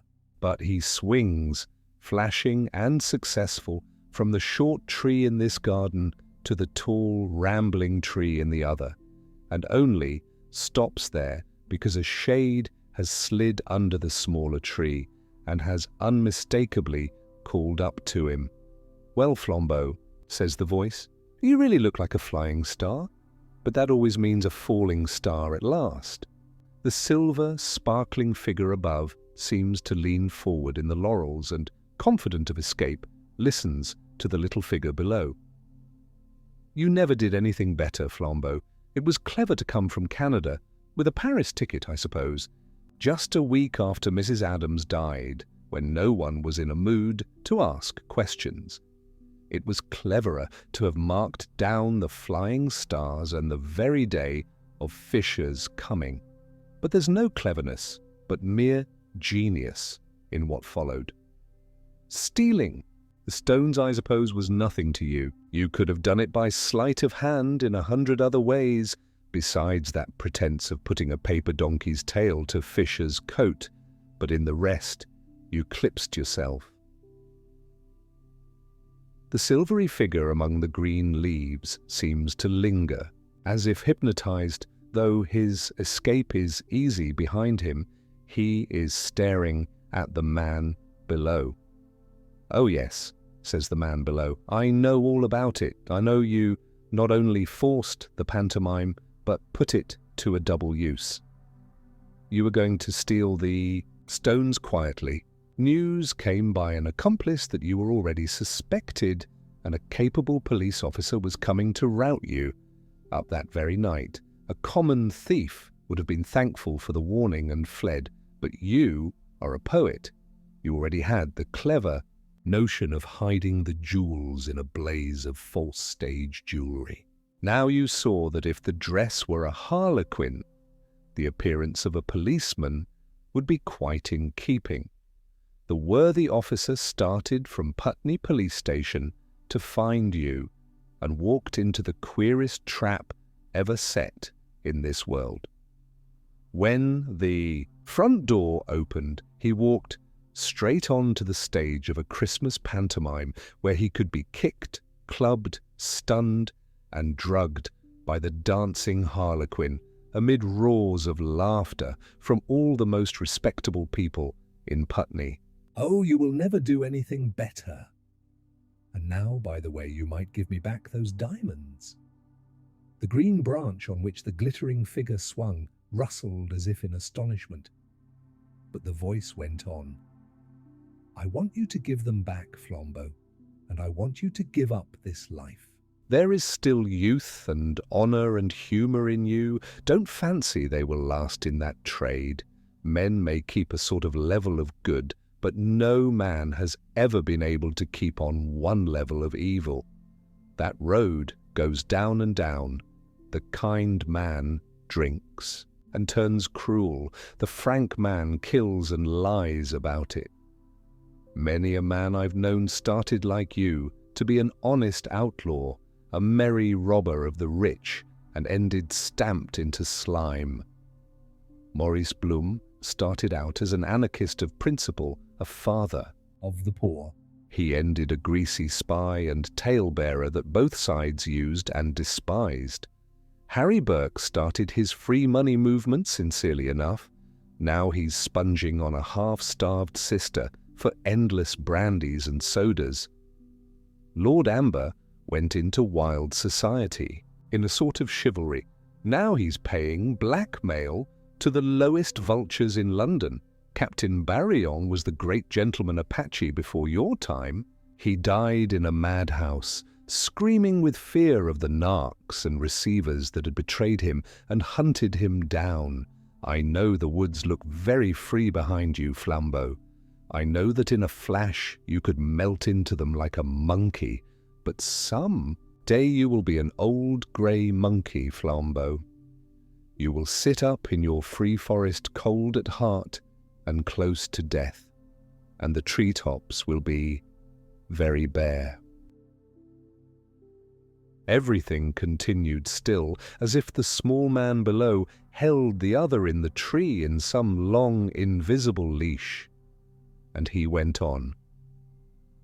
Your downward steps have begun. You used to boast of doing nothing mean, but you are doing something mean tonight. You are leaving suspicion on an honest boy with a good deal against him already. You are separating him from the woman he loves and who loves him. But you will do meaner things than that before you die. 3 flashing diamonds fell from the tree to the turf. The small man stooped to pick them up, and when he looked up again, the green cage of the tree was emptied of its silver bird. The restoration of the gems, accidentally picked up by Father Brown of all people, ended the evening in uproarious triumph, and Sir Leopold, in his height of good humour, even told the priest that though he himself had broader views, he could respect those whose creed required them to be cloistered and ignorant of this world. The Invisible Man. In the cool blue twilight of 2 steep streets in Camden Town, the shop at the corner, a confectioner's, glowed like the butt of a cigar. One should rather say perhaps like the butt of a firework, for the light was of many colours and some complexity, broken up by many mirrors and dancing on many gilt and gaily coloured cakes and sweetmeats. Against this one fiery glass were glued the noses of many gutter snipes, for the chocolates were all wrapped in those red and gold and green metallic colours which are almost better than chocolate itself. And the huge white wedding cake in the window was somehow at once remote and satisfying, just as if the whole North Pole were good to eat. Such rainbow provocations could naturally collect the youth of the neighbourhood up to the ages of 10 or 12. But this corner was also attractive to youth at a later stage, and a young man, not less than 24, was staring into the same shop window. To him also the shop was of fiery charm, but this attraction was not wholly to be explained by chocolates, which, however, he was far from despising. He was a tall, burly, red-haired young man with a resolute face but a listless manner. He carried under his arm a flat, grey portfolio of black and white sketches which he had sold with more or less success to publishers ever since his uncle, who was an admiral, had disinherited him with socialism because of a lecture which he had delivered against that economic theory. His name was John Turnbull Angus. Entering at last, he walked through the confectioner's shop to the back room, which was a sort of pastry cook restaurant, merely raising his hat to the young lady who was serving there. She was a dark, elegant, alert girl in black, with a high colour and very quick, dark eyes. And after the ordinary interval, she followed him into the inner room to take his order. His order was evidently a usual one. "I want, please," he said with precision, "1 halfpenny bun and a small cup of black coffee." An instant before the girl could turn away, he added, "Also, I want you to marry me." The young lady of the shop stiffened suddenly and said, "Those are jokes I don't allow." The red-haired young man lifted grey eyes of an unexpected gravity. "Really and truly," he said, "it's as serious as the halfpenny bun. It is expensive like the bun, one pays for it. It is indigestible like the bun. It hurts." The dark young lady had never taken her dark eyes off him, but seemed to be studying him with almost tragic exactitude. At the end of her scrutiny she had something like the shadow of a smile, and she sat down in a chair. "Don't you think," observed Angus absently, "that it's rather cruel to eat these halfpenny buns? They might grow up into penny buns. I shall give up these brutal sports when we are married." The dark young lady rose from her chair and walked to the window, evidently in a state of strong but not unsympathetic cogitation. When at last she swung round again with an air of resolution, she was bewildered to observe that the young man was carefully laying out on the table various objects from the shop window. They included a pyramid of highly coloured sweets, several plates of sandwiches, and the 2 decanters containing that mysterious port and sherry which are peculiar to pastry cooks. In the middle of this neat arrangement he had carefully let down the enormous load of white sugared cake which had been the huge ornament of the window. "What on earth are you doing?" she asked. "Duty, my dear Laura," he began. "Oh, for the Lord's sake, stop a minute," she cried, "and don't talk to me in that way. I mean, what is all that?" "A ceremonial meal, Miss Hope." "And what is that?" she asked, impatiently, pointing to the mountain of sugar. "The wedding cake, Mrs. Angus," he said.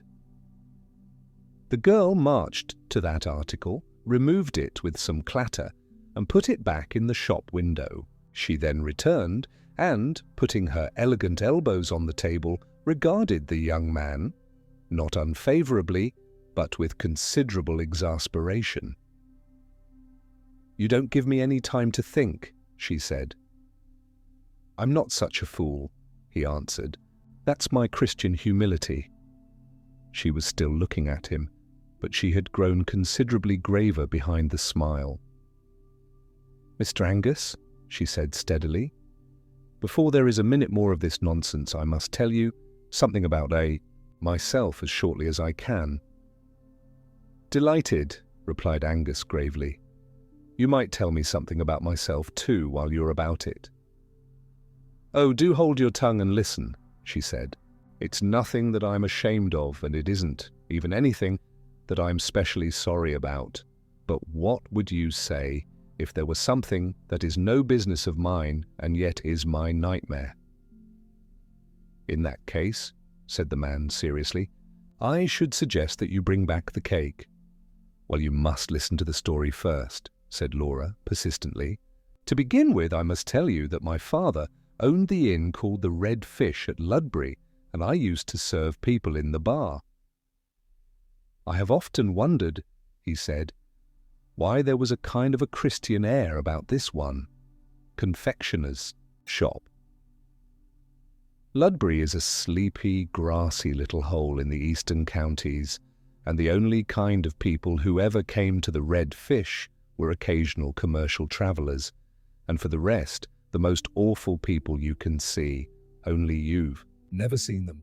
I mean little, loungy men who had just enough to live on and had nothing to do but lean about in bar rooms and bet on horses, in bad clothes that were just too good for them. Even these wretched young rotters were not very common at our house, but there were two of them that were a lot too common.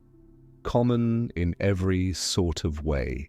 They both lived on money of their own, and were wearisomely idle and overdressed. But yet I was a bit sorry for them, because I half believe they slunk into our little empty bar because each of them had a slight deformity, the sort of thing that some yokels laugh at. It wasn't exactly a deformity either, it was more an oddity. One of them was a surprisingly small man, something like a dwarf, or at least like a jockey. He was not at all jockeyish to look at, though. He had a round black head and a well-trimmed black beard, bright eyes like a bird's. He jingled money in his pockets, he jangled a great gold watch chain, and he never turned up except dressed, just too much like a gentleman to be one. He was no fool, though a futile idler. He was curiously clever at all kinds of things that couldn't be the slightest use, a sort of impromptu conjuring, making 15 matches set fire to each other like a regular firework, or cutting a banana or some such thing into a dancing doll. His name was Isidore Smythe, and I can see him still with his little dark face just coming up to the counter, making a jumping kangaroo out of 5 cigars. The other fellow was more silent and more ordinary, but somehow he alarmed me much more than poor little Smythe. He was very tall and slight and light-haired. His nose had a high bridge, and he might almost have been handsome in a spectral sort of way, but he had one of the most appalling squints I have ever seen or heard of.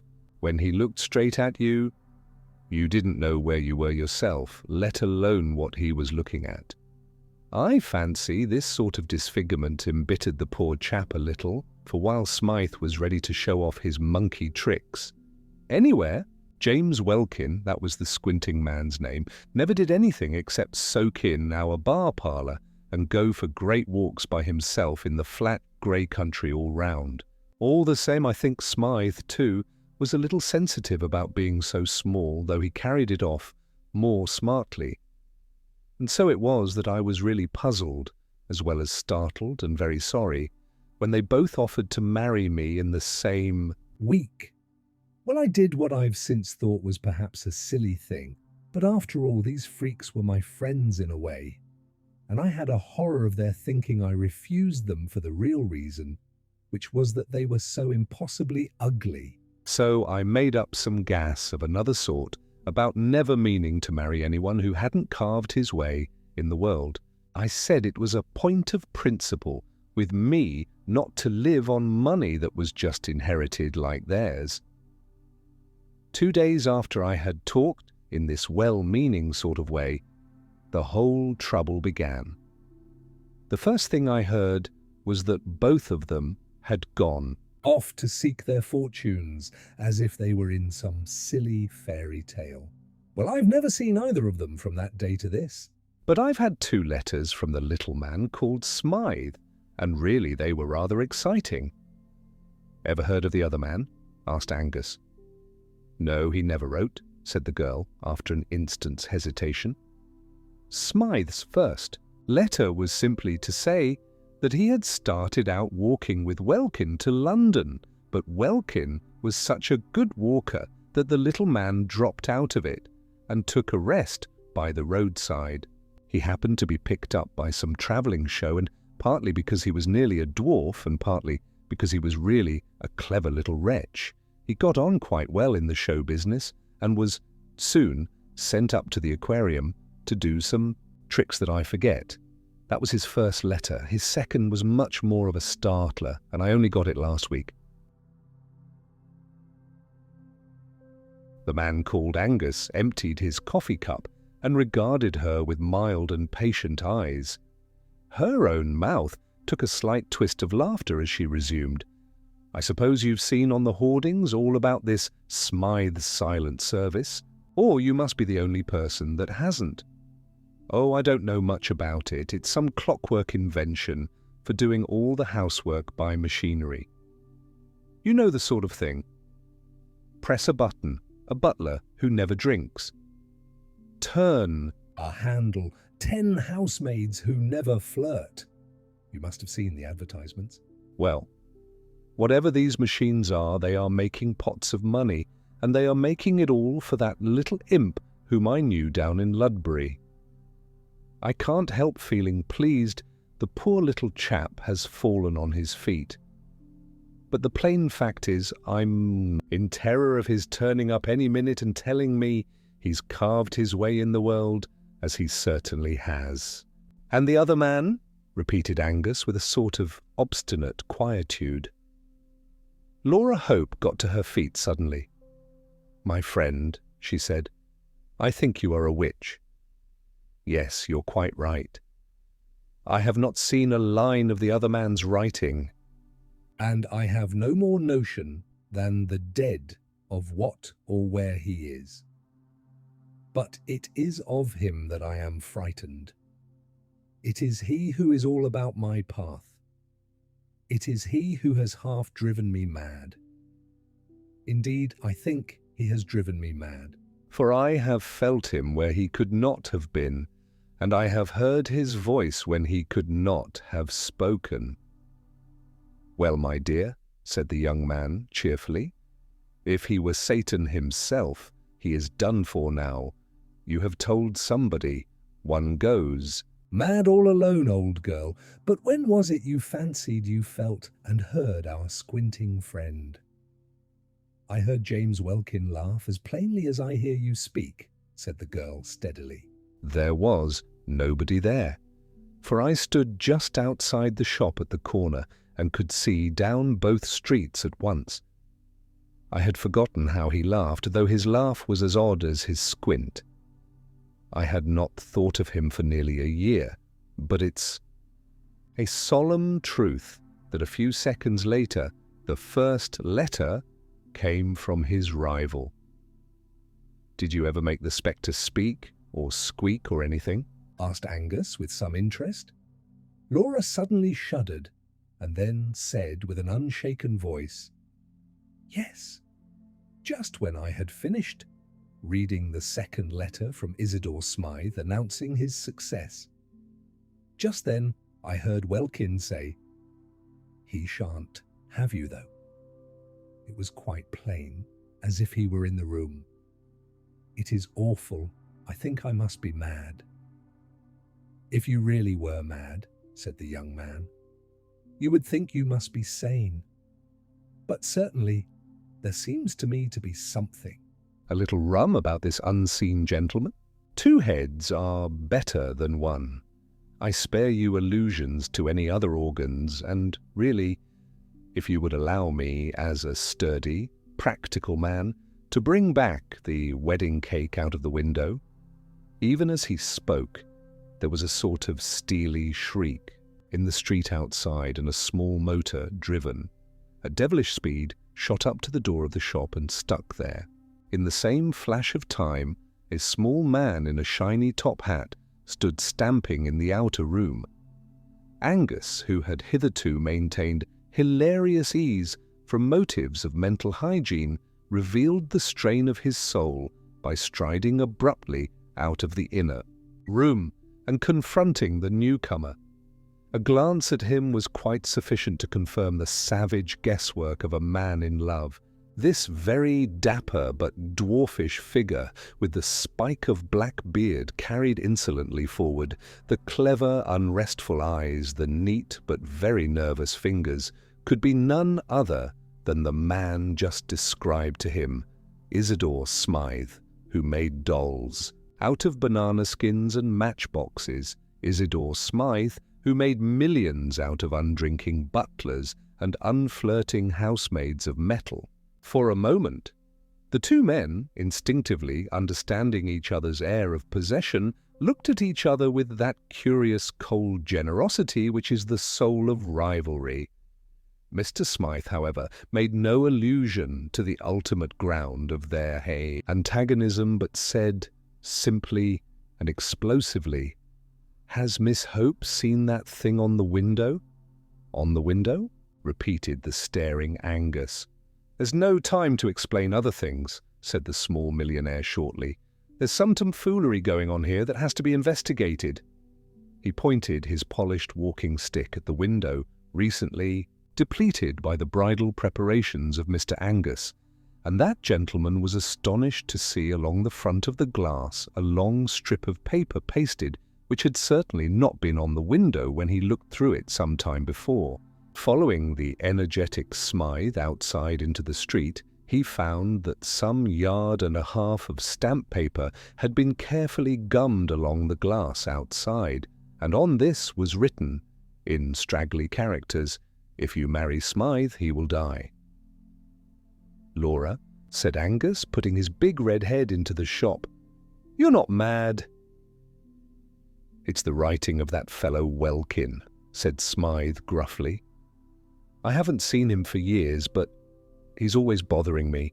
5 times in the last fortnight.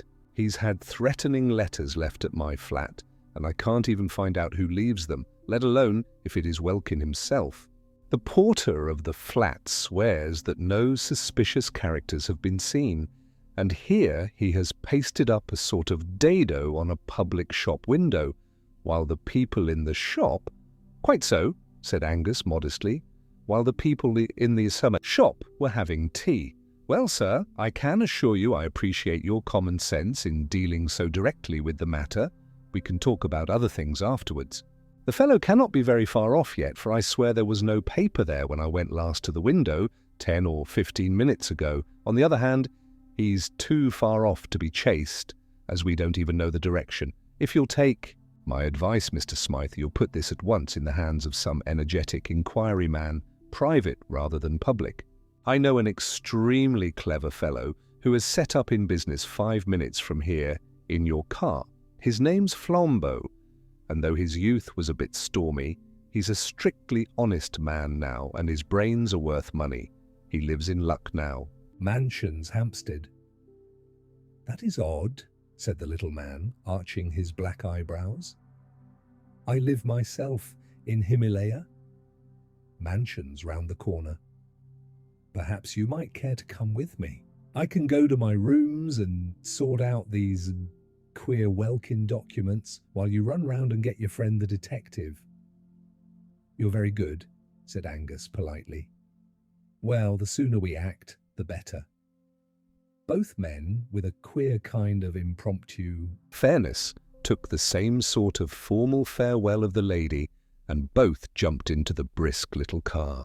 As Smythe took the handles and they turned the great corner of the street, Angus was amused to see a gigantesque poster of Smythe's silent service, with a picture of a huge, headless iron doll carrying a saucepan with the legend, "A cook who is never cross." "I use them in my own flat," said the little black-bearded man, laughing, "partly for advertisements and partly for real convenience. Honestly, and all above board, those big clockwork dolls of mine do bring your coals or claret or a timetable quicker than any live servants I've ever known, if you know which knob to press. But I'll never deny between ourselves that such servants have their disadvantages too." "Indeed," said Angus. "Is there something they can't do?" "Yes," replied Smythe coolly. "They can't tell me who left those threatening letters at my flat." The man's motor was small and swift like himself. In fact, like his domestic service, it was of his own invention. If he was an advertising quack, he was one who believed in his own wares. The sense of something tiny and flying was accentuated as they swept up long white curves of road in the dead but open daylight of evening. Soon the white curves came sharper and dizzier. They were upon ascending spirals, as they say, in the modern religions. For, indeed, they were cresting a corner of London which is almost as precipitous as Edinburgh, if not quite so picturesque. Terrace rose above terrace, and the special tower of flats they sought rose above them all to almost Egyptian height, gilt by the level sunset. The change, as they turned the corner and entered the crescent known as Himalaya Mansions, was as abrupt as the opening of a window. For they found that pile of flats sitting above London as above a green sea of slate. Opposite to the mansions, on the other side of the gravel crescent, was a bushy enclosure more like a steep hedge or dyke than a garden, and some way below that ran a strip of artificial water, a sort of canal, like the moat of that embowered fortress. As the car swept round the crescent, it passed, at one corner, the stray stall of a man selling chestnuts, and right away at the other end of the curve, Angus could see a dim blue policeman walking slowly. These were the only human shapes in that high suburban solitude, but he had an irrational sense that they expressed the speechless poetry of London. He felt as if they were figures in a story. The little car shot up to the right house like a bullet and shot out its owner like a bombshell. He was immediately inquiring of a tall commissionaire in shining braid and a short porter in shirt sleeves whether anybody or anything had been seeking his apartments. He was assured that nobody, and nothing had passed these officials since his last inquiries, whereupon he and the slightly bewildered Angus were shot up in the lift like a rocket till they reached the top floor. "Just come in for a minute," said the breathless Smythe. "I want to show you those welkin letters. Then you might run round the corner and fetch your friend." He pressed a button, concealed in the wall, and the door opened of itself. It opened on a long, commodious ante-room, of which the only arresting features, ordinarily speaking, were the rows of tall, half-human mechanical figures that stood up on both sides like tailors' dummies. Like tailors' dummies, they were headless, and like tailors' dummies, they had a handsome, unnecessary humpiness in the shoulders and a pigeon-breasted protuberance of chest. But barring this, they were not much more like a human figure than any automatic machine at a station that is about the human height. They had two great hooks like arms for carrying trays, and they were painted pea green or vermilion or black for convenience of distinction. In every other way they were only automatic machines, and nobody would have looked twice at them. On this occasion, at least, nobody did, for between the two rows of these domestic dummies lay something more interesting than most of the mechanics of the world. It was a white, tattered scrap of paper scrawled with red ink, and the agile inventor had snatched it up almost as soon as the door flew open. He handed it to Angus without a word. The red ink on it actually was not dry, and the message ran, "If you have been to see her today, I shall kill you." There was a short silence, and then Isidore Smythe said quietly, "Would you like a little whiskey?" "I rather feel as if I should." "Thank you. I should like a little flambeau," said Angus gloomily. "This business seems to me to be getting rather grave. I'm going round at once to fetch him." "Right you are," said the other, with admirable cheerfulness. "Bring him round here as quick as you can." But as Angus closed the front door behind him, he saw Smythe push back a button, and one of the clockwork images glided from its place and slid along a groove in the floor, carrying a tray with siphon and decanter.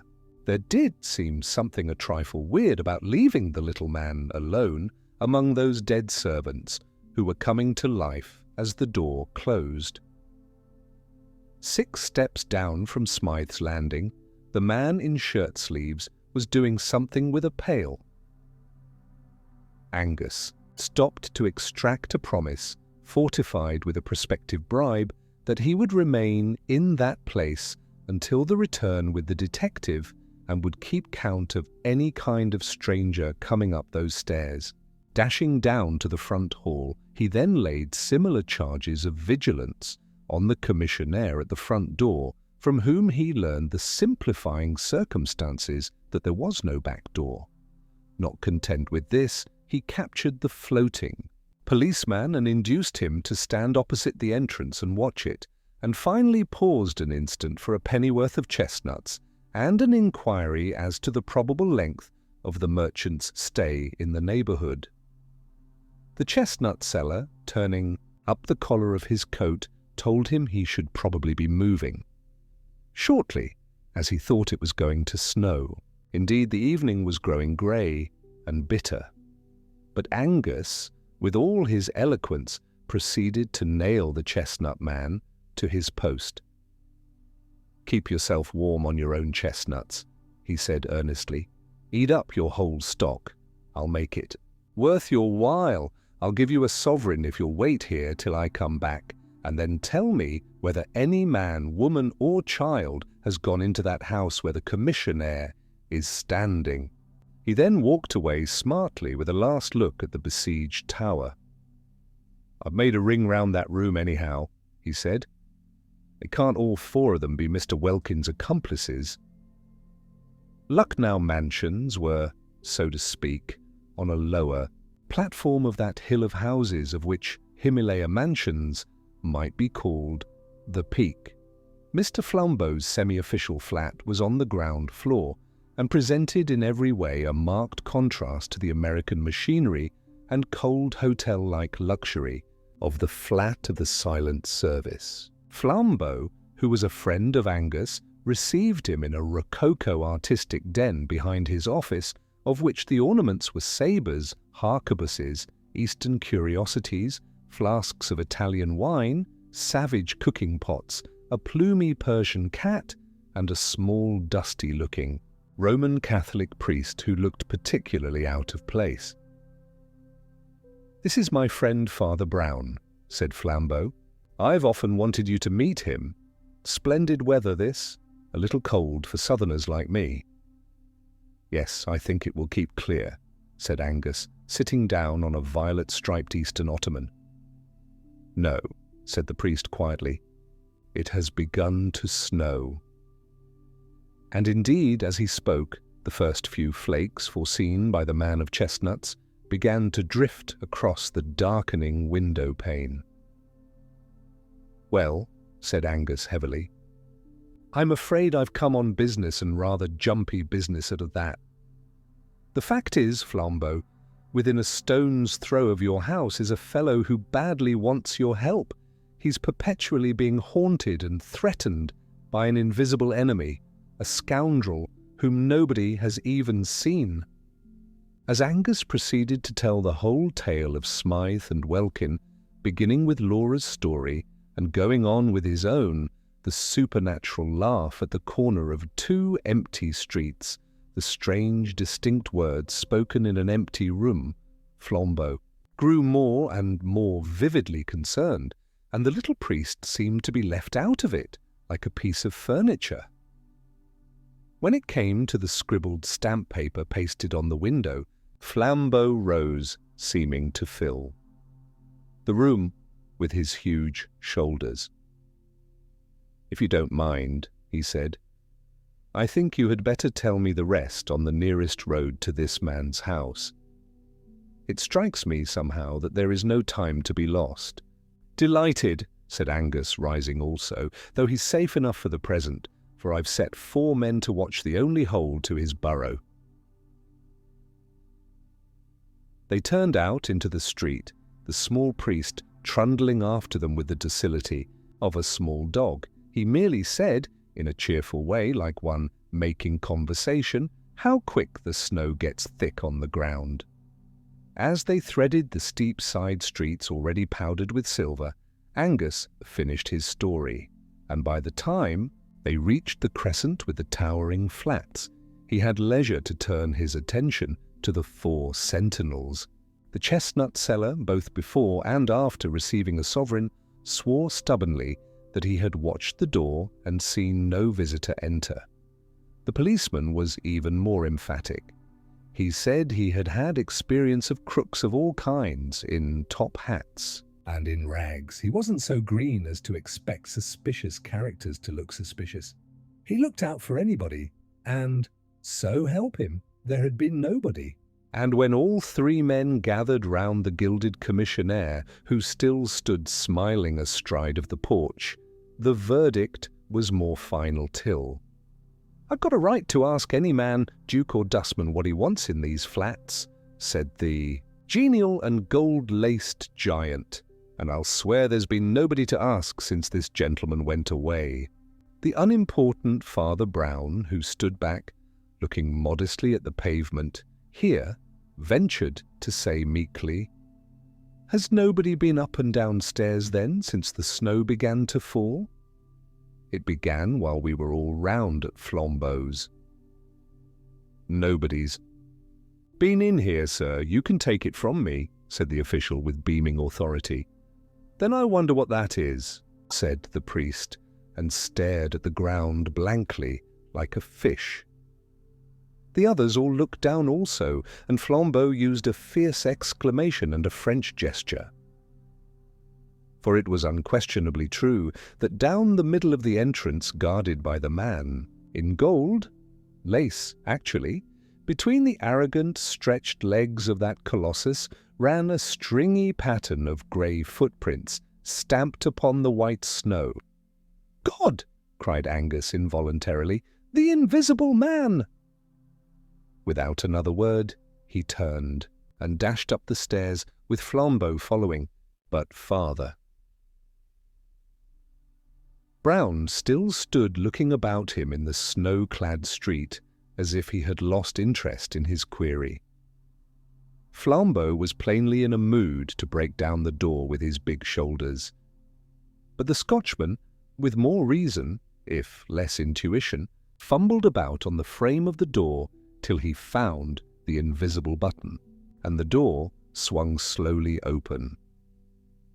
It showed substantially the same serried interior. The hall had grown darker, though it was still struck, here and there, with the last crimson shafts of sunset, and 1 or 2 of the headless machines had been moved from their places for this or that purpose, and stood here and there about the twilit place.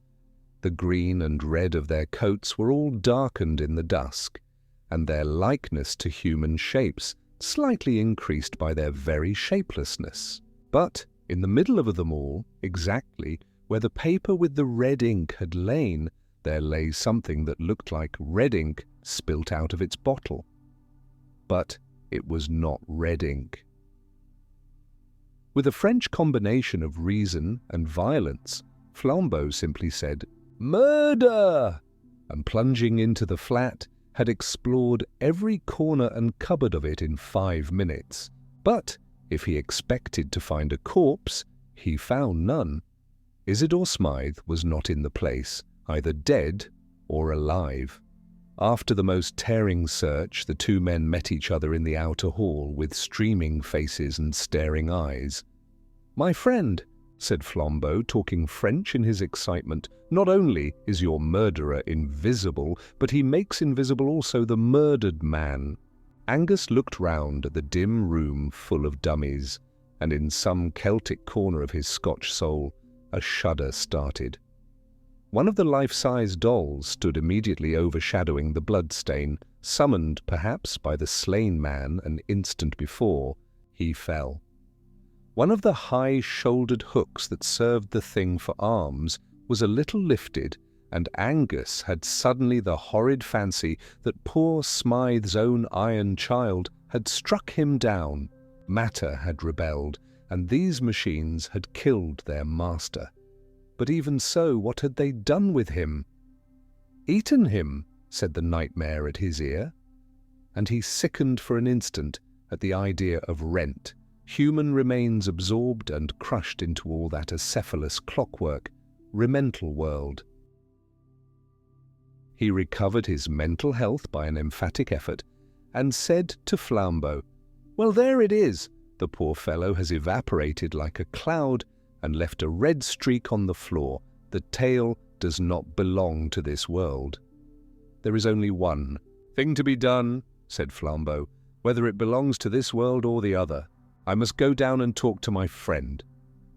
They descended, passing the man with the pail, who again asseverated that he had let no intruder pass, down to the commissionaire and the hovering chestnut man, who rigidly reasserted their own watchfulness.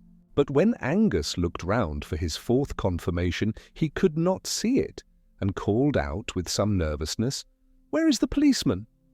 "I beg your pardon," said Father Brown. "That is my fault. I just sent him down the road to investigate." "Something that I just thought worth investigating." "Well, we want him back pretty soon," said Angus abruptly, "for the wretched man upstairs has not only been murdered, but wiped out." "How?" asked the priest.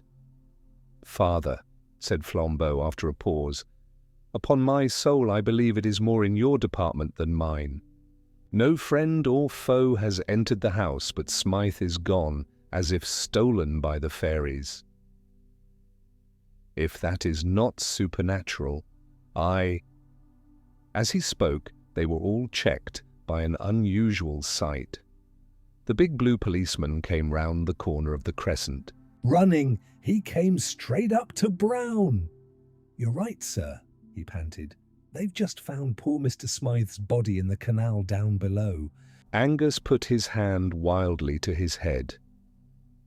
"Did he run down and drown himself?" he asked. "He never came down, I'll swear," said the constable, "and he wasn't drowned either, for he died of a great stab over the heart." "And yet you saw no one enter?" said Flambeau in a grave voice. "Let us walk down the road a little," said the priest. As they reached the other end of the crescent, he observed abruptly, "Stupid of me, I forgot to ask the policeman something.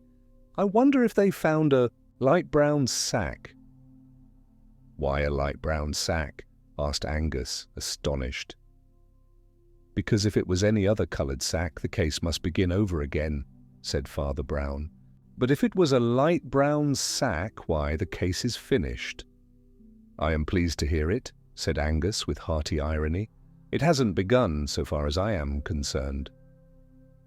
"You must tell us all about it," said Flambeau with a strange, heavy simplicity, like a child.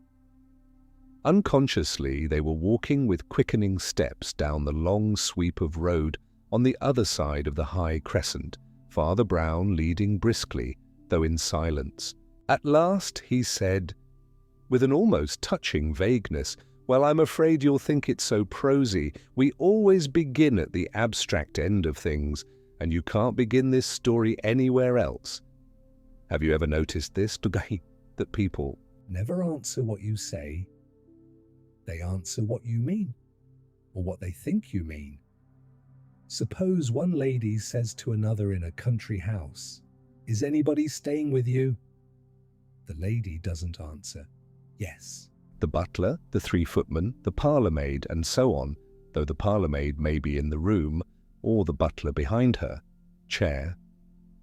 She says, there is nobody staying with us, meaning nobody of the sort you mean, but suppose a doctor inquiring into an epidemic asks, who is staying in the house? Then the lady will remember the butler, the parlour-maid, and the rest. All language is used like that. You never get a question answered literally, even when you get it answered truly. When those 4 quite honest men said that no man had gone into the mansions, they did not really mean that no man had gone into them. They meant no man whom they could suspect of being your man. A man did go into the house and did come out of it, but they never noticed him. An invisible man? Inquired Angus, raising his red eyebrows. A mentally invisible man? Said Father Brown. A minute or 2 after he resumed in the same unassuming voice, like a man thinking his way. Of course you can't think of such a man until you do think of him. That's where his cleverness comes in. But I came to think of him through 2 or 3 little things in the tale Mr. Angus told us. First, there was the fact that this Welkin went for long walks. And then there was the vast lot of stamp paper on the window. And then most of all there were the 2 things the young lady said. Things that couldn't be true. Don't get annoyed, he added hastily, noting a sudden movement of the Scotchman's head. She thought they were true. A person can't be quite alone in a street a second before she receives a letter. She can't be quite alone in a street when she starts reading a letter just received. There must be somebody pretty near her. He must be mentally invisible. Why must there be somebody near her? Asked Angus. Because, said Father Brown, barring carrier pigeons, somebody must have brought her the letter. Do you really mean to say, asked Flambeau with energy, that Welkin carried his rival's letters to his lady? Yes, said the priest. Welkin carried his rival's letters to his lady. You see, he had to. Oh, I can't stand much more of this, exploded Flambeau. Who is this fellow? What does he look like? What is the usual get-up of a mentally invisible man? He is dressed rather handsomely in red, blue and gold, replied the priest promptly with precision. And in this striking and even showy costume he entered Himalaya mansions under 8 human eyes. He killed Smythe in cold blood and came down into the street again carrying the dead body in his arms. "Reverend sir," cried Angus, standing still, "are you raving mad, or am I?" "You are not mad," said Brown, "only a little unobservant. You have not noticed such a man as this, for example." He took 3 quick strides forward and put his hand on the shoulder of an ordinary passing postman who had bustled by them unnoticed under the shade of the trees. "Nobody ever notices postmen somehow," he said thoughtfully. "Yet they have passions like other men, and even carry large bags where a small corpse can be stowed quite easily." The postman, instead of turning naturally, had ducked and tumbled against the garden fence. He was a lean, fair-bearded man of very ordinary appearance, but as he turned an alarmed face over his shoulder, all 3 men were fixed with an almost fiendish squint. Flambeau went back to his sabres, purple rugs and Persian cat, having many things to attend to. John Turnbull. Angus went back to the lady at the shop, with whom that imprudent young man contrives to be extremely comfortable. But Father Brown walked those snow-covered hills under the stars for many hours with a murderer, and what they said to each other will never be known. The honour of Israel will we core. A stormy evening of olive and silver was closing in as Father Brown, wrapped in a grey Scotch plaid, came to the end of a grey Scotch valley and beheld the strange castle of Glengyle. It stopped one end of the glen, or hollow like a blind alley, and it looked like the end of the world. Rising in steep roofs and spires of sea-green slate in the manner of the old French-Scotch chateau, it reminded an Englishman of the sinister steeple hats of witches in fairies' tales, and the pine woods that rocked round the green turrets looked, by comparison, as black as numberless flocks of ravens. This note of a dreamy, almost a sleepy devilry was no mere fancy from the landscape. For there did rest on the place one of those clouds of pride and madness and mysterious sorrow which lie more heavily on the noble houses of Scotland than on any other of the children of men. For Scotland has a double dose of the poison called heredity, the sense of blood in the aristocrat, and the sense of doom in the Calvinist. The priest had snatched a day from his business at Glasgow to meet his friend Flambeau, the amateur detective, who was at Glengyle Castle with another more formal officer investigating the life and death of the late Earl of Glengyle. That mysterious person was the last representative of a race whose valour, insanity, and violent cunning had made them terrible even among the sinister nobility of their nation in the 16th century. None were deeper in that labyrinthine ambition, within chamber of that palace of lies that was built up around Mary Queen of Scots. The rhyme in the countryside attested the motive and the result of their machinations candidly. As green sap to the simmer trees is red gold to the Ogilvies. For many centuries there had never been a decent lord in Glengyle Castle, and, with the Victorian era, one would have thought that all eccentricities were exhausted. The last Glengyle, however, satisfied his tribal tradition by doing the only thing that was left for him to do. He disappeared. I do not mean that he went abroad. By all accounts, he was still in the castle, if he was anywhere. But though his name was in the church register and the big red peerage, nobody ever saw him under the sun. If anyone saw him, it was a solitary man-servant, something between a groom and a gardener. He was so deaf that the more businesslike assumed him to be dumb, while the more penetrating declared him to be half-witted. A gaunt, red-haired labourer with a dogged jaw and chin but quite blank blue eyes, he went by the name of Israel Gow and was the one silent servant on that deserted estate. But the energy with which he dug potatoes and the regularity with which he disappeared into the kitchen gave people an impression that he was providing for the meals of a superior, and that the strange earl was still concealed in the castle. If society needed any further proof that he was there, the servant persistently asserted that he was not at home. One morning, the provost and the minister, for the Glengyles were Presbyterian, were summoned to the castle. There they found that the gardener, groom, and cook had added to his many professions that of an undertaker, and had nailed up his noble master in a coffin. With how much or how little further inquiry this odd fact was passed did not as yet very plainly appear, for the thing had never been legally investigated till Flambeau had gone north 2 or 3 days before. By then the body of a Lord Glengyle, if it was the body, had lain for some time in the little churchyard on the hill.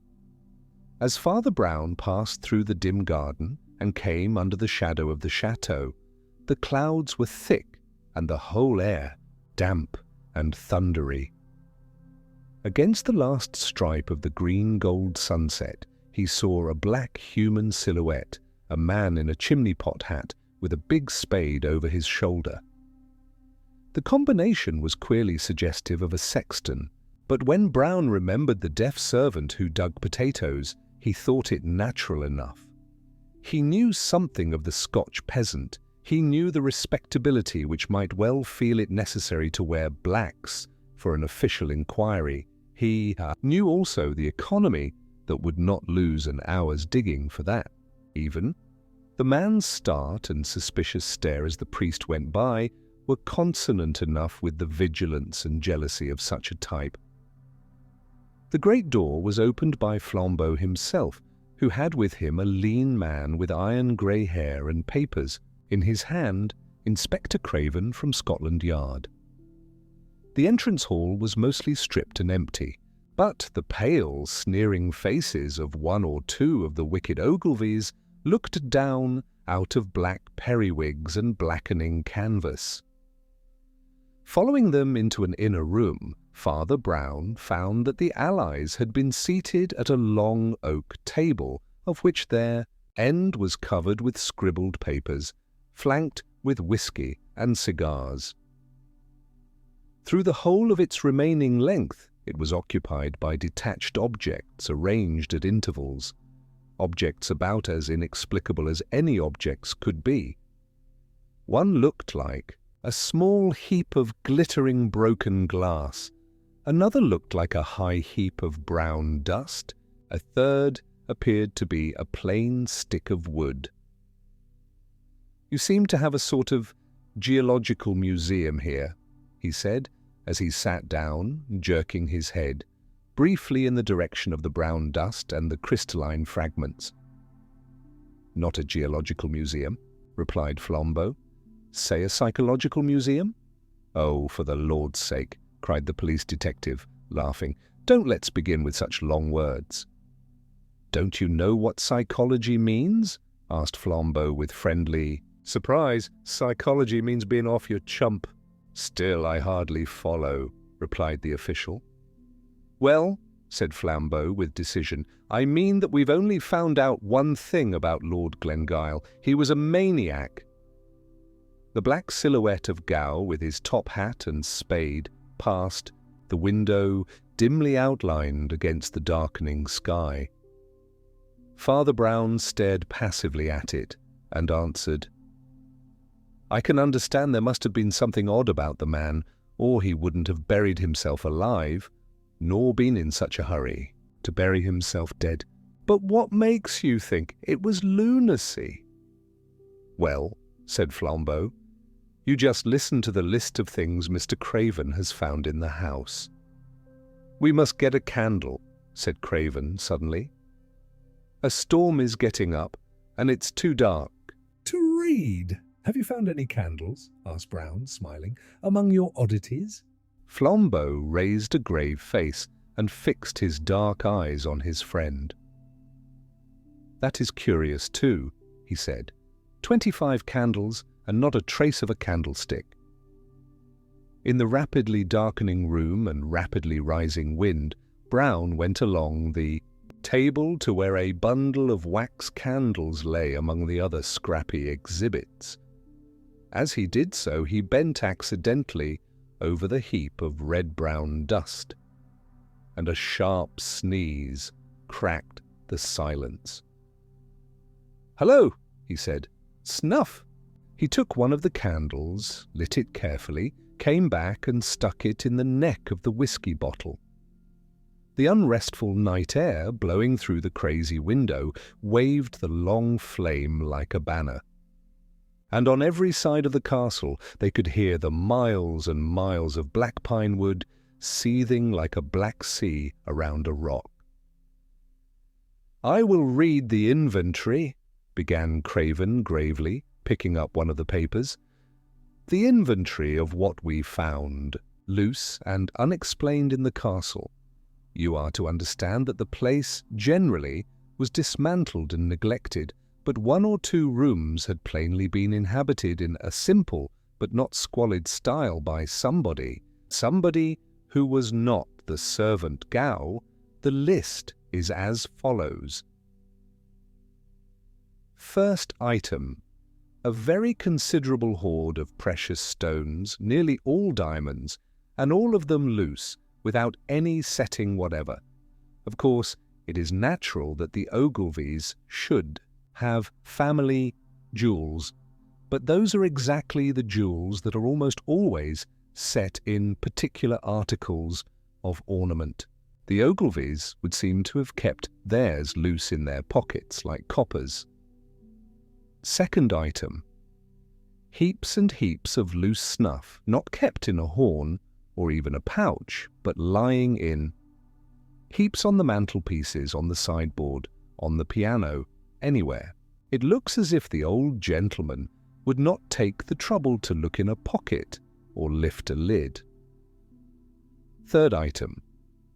Here and there about the house, curious little heaps of minute pieces of metal, some like steel springs, and some in the form of microscopic wheels, as if they had gutted some mechanical toy.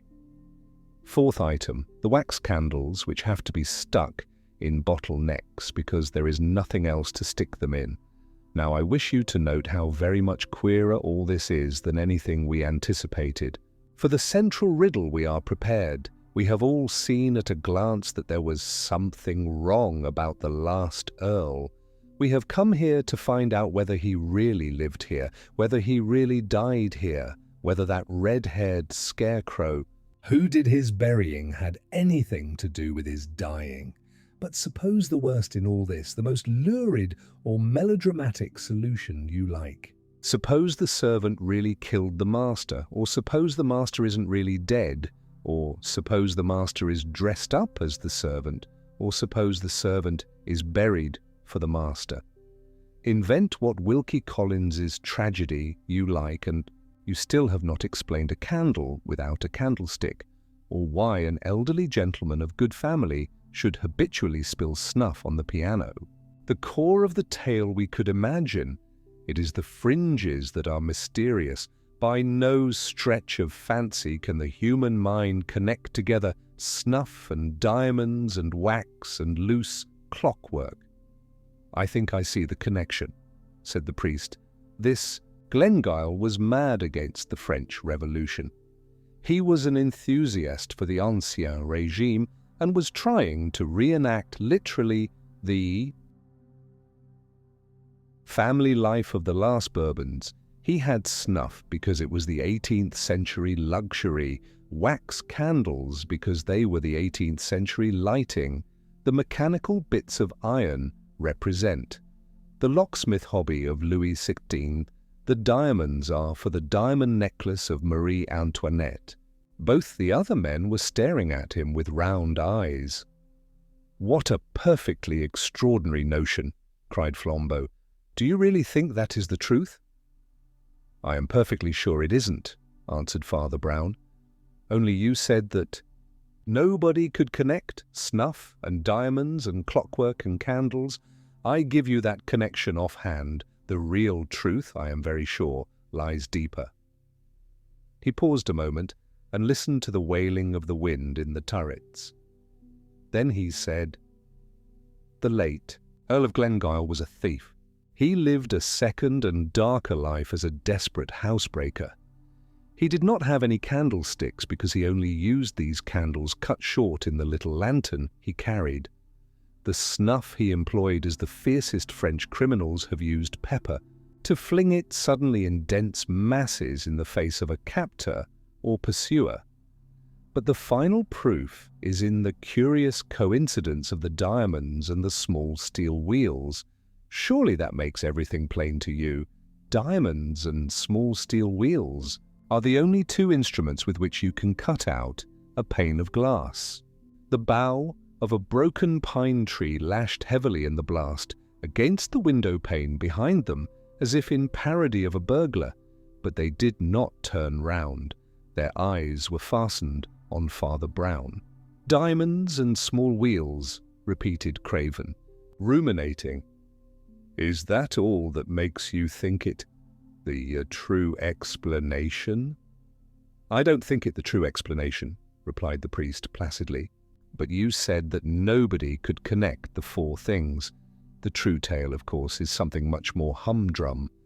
Glengyle had found, or thought he had found, precious stones on his estate. Somebody had bamboozled him with those loose brilliants, saying they were found in the castle caverns. The little wheels are some diamond-cutting affair. He had to do the thing very roughly and in a small way with the help of a few shepherds or rude fellows on these hills. Snuff is the one great luxury of such Scotch shepherds. It's the one thing with which you can bribe them. They didn't have candlesticks because they didn't want them. They held the candles in their hands when they explored the caves. "Is that all?" asked Flambeau after a long pause. "Have we got to the dull truth at last?" "Oh no," said Father Brown. As the wind died in the most distant pine woods with a long hoot as of mockery, Father Brown, with an utterly impassive face, went on. "I only suggested that because you said one could not plausibly connect snuff with clockwork or candles with bright stones. 10 false philosophies will fit the universe. 10 false theories will fit Glengyle Castle. But we want the real explanation of the castle and the universe. But are there no other exhibits?" Craven laughed, and Flambeau rose, smiling, to his feet, and strolled down the long table. "Items 5, 6, 7, etc., he said, "and certainly more varied than instructive. A curious collection, not of lead pencils, but of the lead out of lead pencils, a senseless stick of bamboo with the top rather splintered. It might be the instrument of the crime. Only there isn't any rhyme. The only other things are a few. Old missals and little Catholic pictures, which the Ogilvies kept, I suppose, from the Middle Ages, their family pride being stronger than their Puritanism. We only put them in the museum because they seem curiously cut about and defaced. The heady tempest without drove a dreadful rack of clouds across Glengyle and threw the long room into darkness as Father Brown picked up the little illuminated pages to examine them. He spoke before the drift of darkness had passed, but it was the voice of an utterly new man. "Mr. Craven," said he, talking like a man 10 years younger, "you have got a legal warrant, haven't you, to go up and examine that grave? The sooner we do it, the better, and get to the bottom of this." Horrible affair. If I were you, I should start now. Now, repeated the astonished detective. And why now? "Because this is serious," answered Brown. "This is not spilt snuff or loose pebbles that might be there for 100 reasons.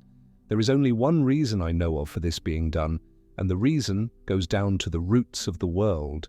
These religious pictures are not just dirtied or torn or scrawled over, which might be done in idleness or bigotry by children or by Protestants.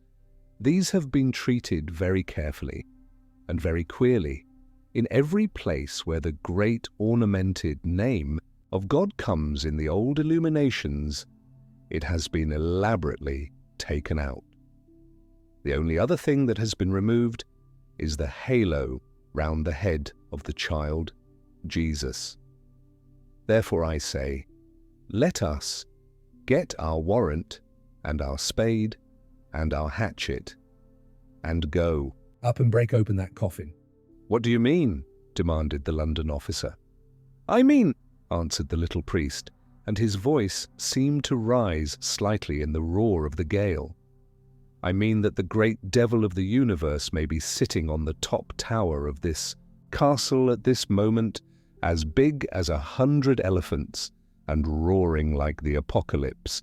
There is black magic somewhere at the bottom of this." "Black magic," repeated Flambeau in a low voice, for he was too enlightened a man not to know of such things. "But what can these other things mean?" "Oh, something damnable, I suppose," replied Brown impatiently. "How should I—" No. How can I guess all their mazes down below? Perhaps you can make a torture out of snuff and bamboo. Perhaps lunatics lust after wax and steel filings. Perhaps there is a maddening drug made of lead pencils. Our shortest cut to the mystery is up the hill to the grave. His comrades hardly knew that they had obeyed and followed him till a blast of the night wind nearly flung them on their faces in the garden. Nevertheless, they had obeyed him like automata. for Craven found a hatchet in his hand and the warrant in his pocket. Flambeau was carrying the heavy spade of the strange gardener. Father Brown was carrying the little gilt book from which had been torn the name of God. The path up the hill to the churchyard was crooked but short. Only under that stress of wind it seemed laborious and long.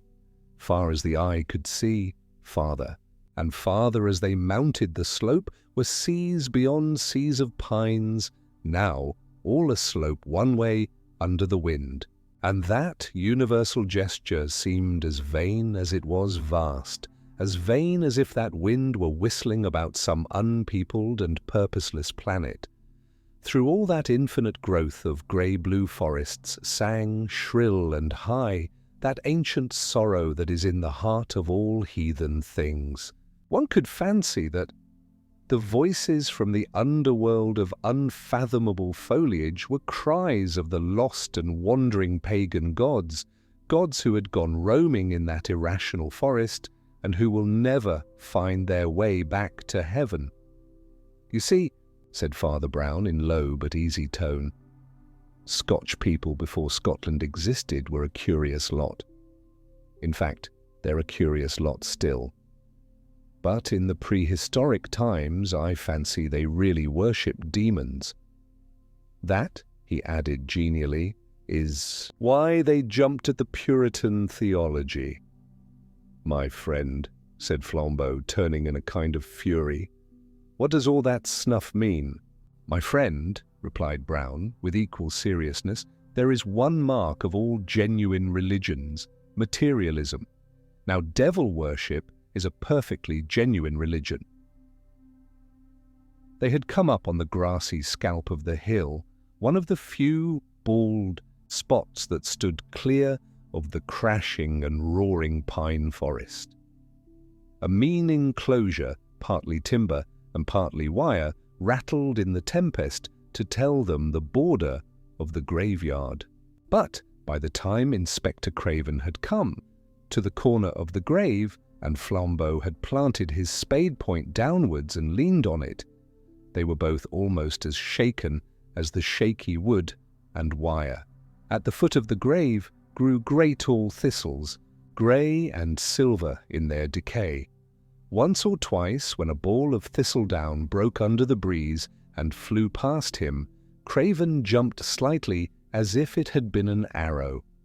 Flambeau drove the blade of his spade through the whistling grass into the wet clay below. Then he seemed to stop and lean on it as on a staff. "Go on," said the priest very gently. "We are only trying to find the truth. What are you afraid of?" "I'm afraid of finding it," said Flambeau. The London detective spoke suddenly, in a high, crowing voice that was meant to be conversational and cheery. "I wonder why he really did hide himself like that. Something nasty, I suppose. Was he a leper?"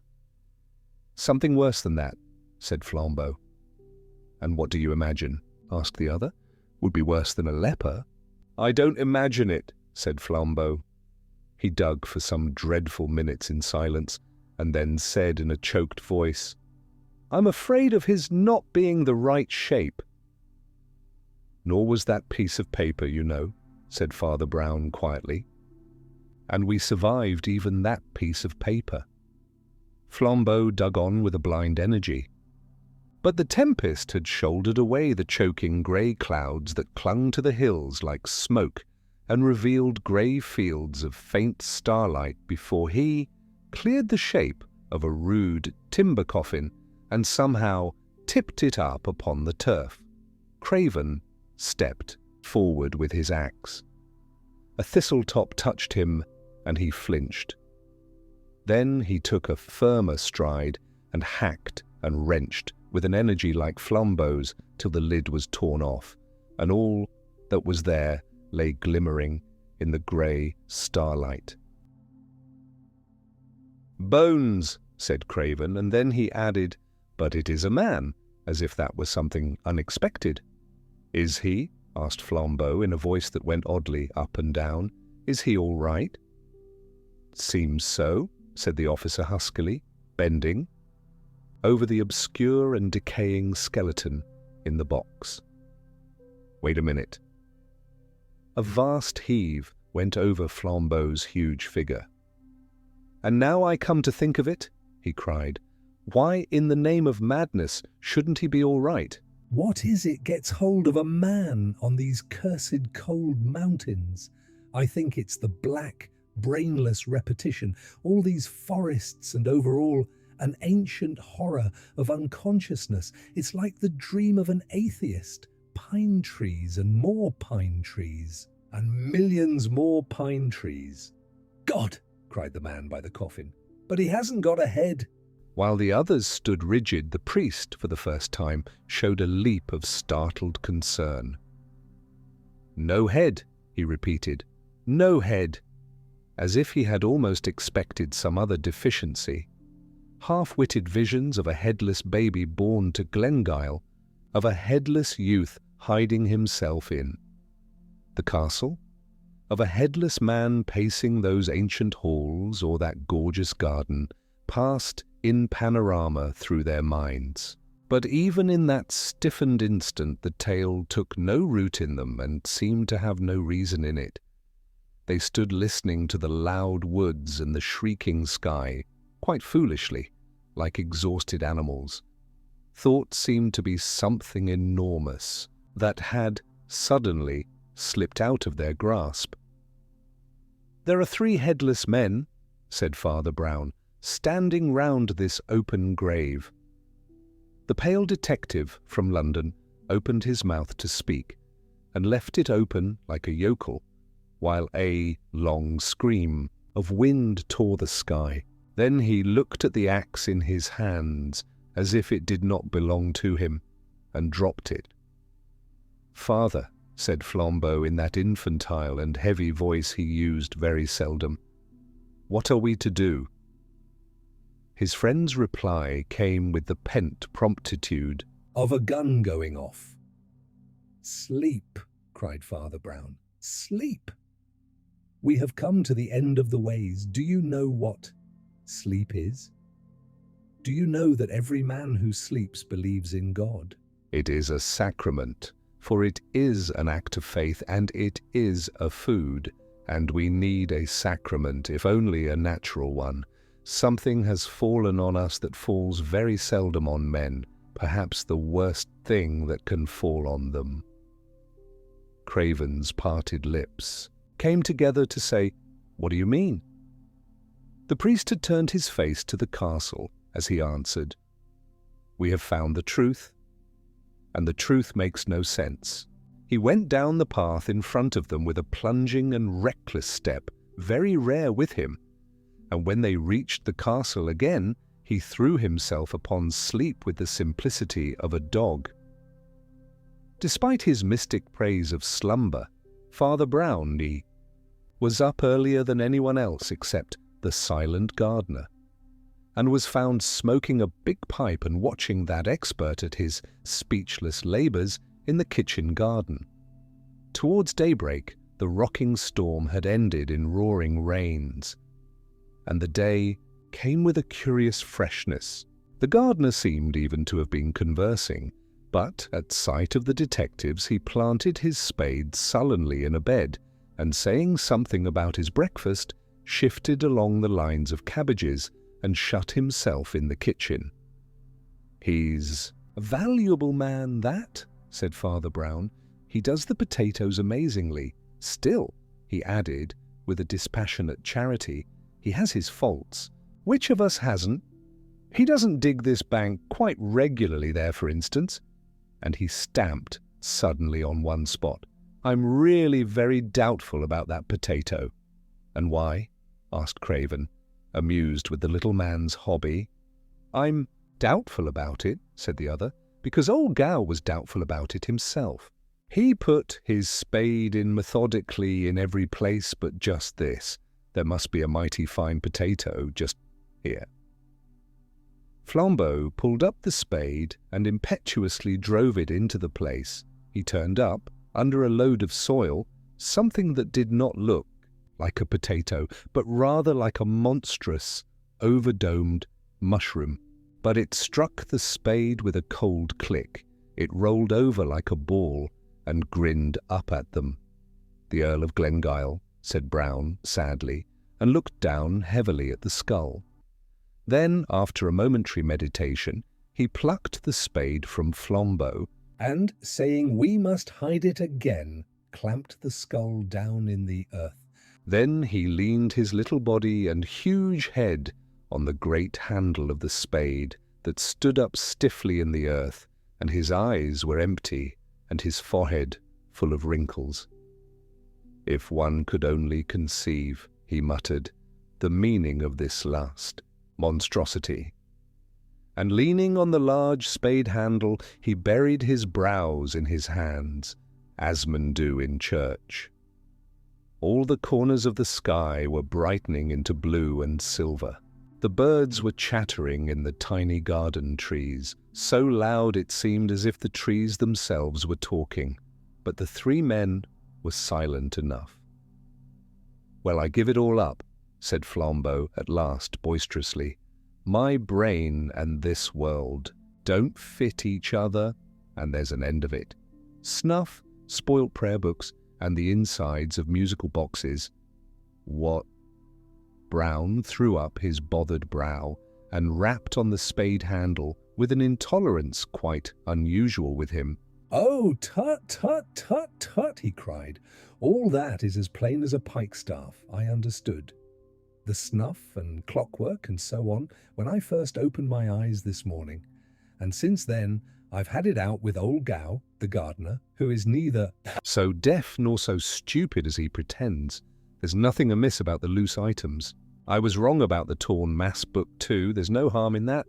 But it's this last business, desecrating graves and stealing dead men's heads. Surely there's harm in that.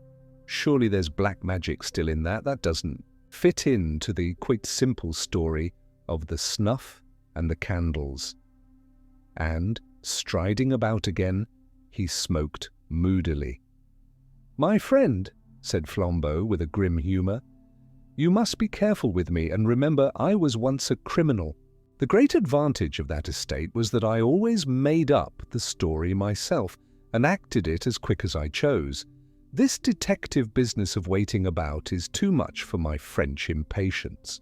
All my life, for good or evil, I have done things." At the instant, I always fought duels the next morning. I always paid bills on the nail. I never even put off a visit to the dentist. Father Brown's pipe fell out of his mouth and broke into 3 pieces on the gravel path. He stood, rolling his eyes, the exact picture of an idiot. "Lord, what a turnip I am," he kept saying. "Lord, what a turnip." Then, in a somewhat groggy kind of way, he began to laugh. "The dentist," he repeated, 6 hours in the spiritual abyss, and all because I never thought of the dentist. Such a simple, such a beautiful and peaceful thought. Friends, we have passed a night in hell. But now the sun is risen. The birds are singing, and the radiant form of the dentist consoles the world. "I will get some sense out of this," cried Flambeau, striding forward, "if I use the tortures of the Inquisition." Father Brown repressed what appeared to be a momentary disposition to dance on the now sunlit lawn and cried quite piteously, like a child, "Oh, let me be silly a little. You don't know how unhappy I have been, and now I know that there has been no deep sin in this business at all. Only a little lunacy, perhaps. And who minds that?" He spun round once more, then faced them with gravity. "This is not a story of crime," he said. "Rather, it is the story of a strange and crooked honesty. We are dealing with the one man on earth, perhaps, who has taken no more than his due. It is a study in the savage living logic that has been the religion of this race. That old local rhyme about the house of Glengyle, as green sap to the simmer trees, is red gold to the Ogilvies, was literal as well as metaphorical. It did not merely mean that the Glengyles sought for wealth. It was also true that they literally gathered gold. They had a huge collection of ornaments and utensils in that metal. They were, in fact, misers whose mania took that turn. In the light of that fact, run through all the things we found in the castle. Diamonds without their gold rings. Candles without their gold candlesticks. Snuff without the gold snuff boxes. Pencil leads without the gold pencil cases. A walking stick without its gold top. Clockwork without the gold clocks, or rather, watches. And, mad as it sounds, because the halos and the name of God in the old missals were of real gold, these also were taken away. The garden seemed to brighten, the grass to grow gayer in the strengthening sun as the crazy truth was told. Flambeau lit a cigarette as his friend went on. "Were taken away," continued Father Brown. "Were taken away, but not stolen. Thieves would never have left this mystery. Thieves would have taken the gold snuff boxes, snuff and all. The gold pencil cases, lead and all. We have to deal with a man with a peculiar conscience, but certainly a conscience. I found that mad moralist this morning in the kitchen garden yonder, and I heard the whole story." The late Archibald Ogilvy was the nearest approach to a good man ever born at Glengyle. But his bitter virtue took the turn of the misanthrope. He moped over the dishonesty of his ancestors, from which, somehow, he generalized a dishonesty of all men. More especially, he distrusted philanthropy or free giving, and he swore if he could find one man who took his exact rights, he should have all the gold of Glengyle. Having delivered this defiance to humanity, he shut himself up, without the smallest expectation of its being answered. One day, however, a deaf and seemingly senseless lad from a distant village brought him a belated telegram, and Glengyle, in his acrid pleasantry, gave him a new farthing. At least he thought he had done so, but when he turned over his change, he found the new farthing still there and a sovereign gone. The accident offered him vistas of sneering speculation. Either way, the boy would show the greasy greed of the species. Either he would vanish, a thief stealing a coin, or he would sneak back with it, virtuously, a snob seeking a reward. In the middle of that night, Lord Glengyle was knocked up out of his bed, for he lived alone, and forced to open the door to the deaf idiot. The idiot brought with him not the sovereign, but exactly 19 shillings and 11 pence 3 farthings in change. Then the wild exactitude of this action took hold of the mad lord's brain like fire.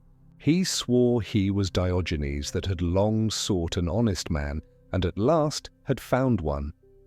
He made a new will, which I have seen. He took the literal youth into his huge, neglected house and trained him up as his solitary servant, and, after an odd manner, his heir. And whatever that queer creature understands, he understood absolutely his lord's 2 fixed ideas. First, that the letter of right is everything, and second, that he himself was to have the gold of Glengyle. So far, that is all, and that is simple. He has stripped the house of gold and taken not a grain that was not gold, not so much as a grain of snuff. He lifted the gold leaf off an old illumination, fully satisfied that he left the rest unspoilt. All that I understood, but I could not understand this skull business. I was really uneasy about that human head buried among the potatoes. It distressed me, till Flambeau said the word. It will be all right. He will put the skull back in the grave when he has taken the gold out of the tooth. And indeed, when Flambeau crossed the hill that morning, He saw that strange being, the just miser, digging at the desecrated grave, the plaid round his throat, thrashing out in the mountain wind, the sober top hat on his head. The wrong shape. Certain of the great roads going north out of London continue far into the country, a sort of attenuated and interrupted spectre of a street with great gaps in the building, but preserving the line. Here will be a group of shops, followed by a fenced field or paddock, and then a famous public house, and then perhaps a market garden or a nursery garden, and then one large private house, and then another field and another inn, and so on. If anyone walks along one of these roads, he will pass a house which will probably catch his eye, though he may not be able to explain its attraction. It is a long, low house running parallel with the road, painted mostly white and pale green, with a veranda and sun blinds, and porches capped with those quaint sort of cupolas, like wooden umbrellas that one sees in some old-fashioned houses. In fact, it is an old-fashioned house, very English and very suburban, in the good old wealthy Clapham sense. And yet the house has a look of having been built chiefly for the hot weather. Looking at its white paint and sun blinds, one thinks vaguely of puggarees and even of palm trees. I cannot trace the feeling to its root. Perhaps the place was built by an Anglo-Indian. Anyone passing this house, I say, would be namelessly fascinated by it, would feel that it was a place about which some story was to be told. And he would have been right, as you shall shortly hear. For this is the story, and the story of the strange things that did really happen in it in the Whitsuntide of the year 18. Anyone passing the house on the Thursday before Whit Sunday at about 4:30 p.m. would have seen the front door open and Father Brown of the small church of St. Mungo come out smoking a large pipe in company with a very tall French friend of his called Flambeau, who was smoking a very small cigarette. These persons may or may not be of interest to the reader, but the truth is that they were not the only interesting things that were displayed when the front door of the white and green house was opened. There are further peculiarities about this house, which must be described to start with, not only that the reader may understand this tragic tale, but also that he may realize what it was that the opening of the door revealed.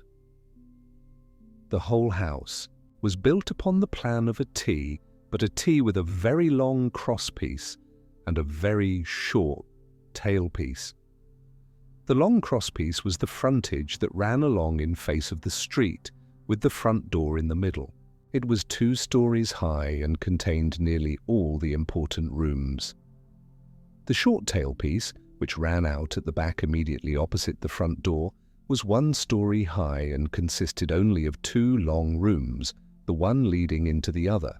The first of these 2 rooms was the study in which the celebrated Mr. Quinton wrote his wild Oriental poems and romances.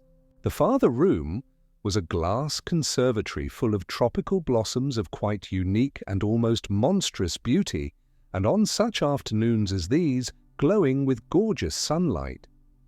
Thus, when the hall door was open, many a passer-by literally stopped to stare and gasp, for he looked down a perspective of rich apartments to something really like a transformation scene in a fairy play. Purple clouds and golden suns and crimson stars that were at once scorchingly vivid and yet transparent and far away. Leonard Quinton, the poet, had himself most carefully arranged this effect, and it is doubtful whether he so perfectly expressed his personality in any of his poems, for he was a man who drank and bathed in colours, who indulged his lust for colour somewhat to the neglect of form, even of good form. This it was that had turned his genius so wholly to Eastern art and imagery, to those bewildering carpets, or blinding embroideries in which all the colours seem fallen into a fortunate chaos, having nothing to typify or to teach. He had attempted, not perhaps with complete artistic success, but with acknowledged imagination and invention, to compose epics and love stories reflecting the riot of violent and even cruel colour. Tales of tropical heavens of burning gold or blood-red copper, of Eastern heroes who rode with 12 turbaned mitres upon elephants painted purple or peacock green, of gigantic jewels that 100 Negroes could not carry, but which burned, with ancient and strange-hued fires. In short, to put the matter from the more common point of view, he dealt much in Eastern heavens, rather worse than most Western hells, in Eastern monarchs whom we might possibly call maniacs, and in Eastern jewels which a Bond Street jeweller, if the 100 staggering Negroes brought them into his shop, might possibly not regard as genuine. Quentin was a genius, if a morbid one, and even his morbidity appeared more in his life than in his work. In temperament, he was weak and waspish, and his health had suffered heavily from Oriental experiments with opium. His wife, a handsome, hard-working and indeed overworked woman, objected to the opium, but objected much more to a live Indian hermit in white and yellow robes, whom her husband insisted on entertaining for months together, a Virgil to guide his spirit through the heavens and the hells of the East. It was out of this artistic household that Father Brown and his friend stepped on to the doorstep, and to judge from their faces they stepped out of it with much relief. Flambeau had known Quentin in wild student days in Paris, and they had renewed the acquaintance for a weekend. But apart from Flambeau's more responsible developments, of late he did not get on well with the poet now. Choking oneself with opium and writing little erotic verses on vellum was not his notion of how a gentleman should go to the devil. As the two paused on the doorstep before taking a turn in the garden, the front garden gate was thrown open with violence, and a young man with a billycock hat on the back of his head tumbled up the steps in his eagerness. He was a dissipated-looking youth with a gorgeous red necktie all awry, as if he had slept in it, and he kept fidgeting and lashing about with one of those little jointed canes. "I say," he said breathlessly, "I want to see old Quentin. I must see him. Has he gone?" "Mr. Quentin is in, I believe," said Father Brown, cleaning his pipe, "but I do not know if you can see him. The doctor is with him at present." The young man, who seemed not to be perfectly sober, stumbled into the hall, and at the same moment the doctor came out of Quentin's study, shutting the door and beginning to put on his gloves. "See Mr. Quentin?" said the doctor coolly. "No, I'm afraid you can't. In fact, you mustn't on any account. Nobody must see him. I've just given him his sleeping draught." "No, but look here, old chap," said the youth in the red tie, trying affectionately to capture the doctor by the lapels of his coat. "Look here, I'm simply sewn up, I tell you. It's no good, Mr. Atkinson," said the doctor, forcing him to fall back. "When you can alter the effects of a drug, I'll alter my decision," and settling on his hat, he stepped out into the sunlight with the other two.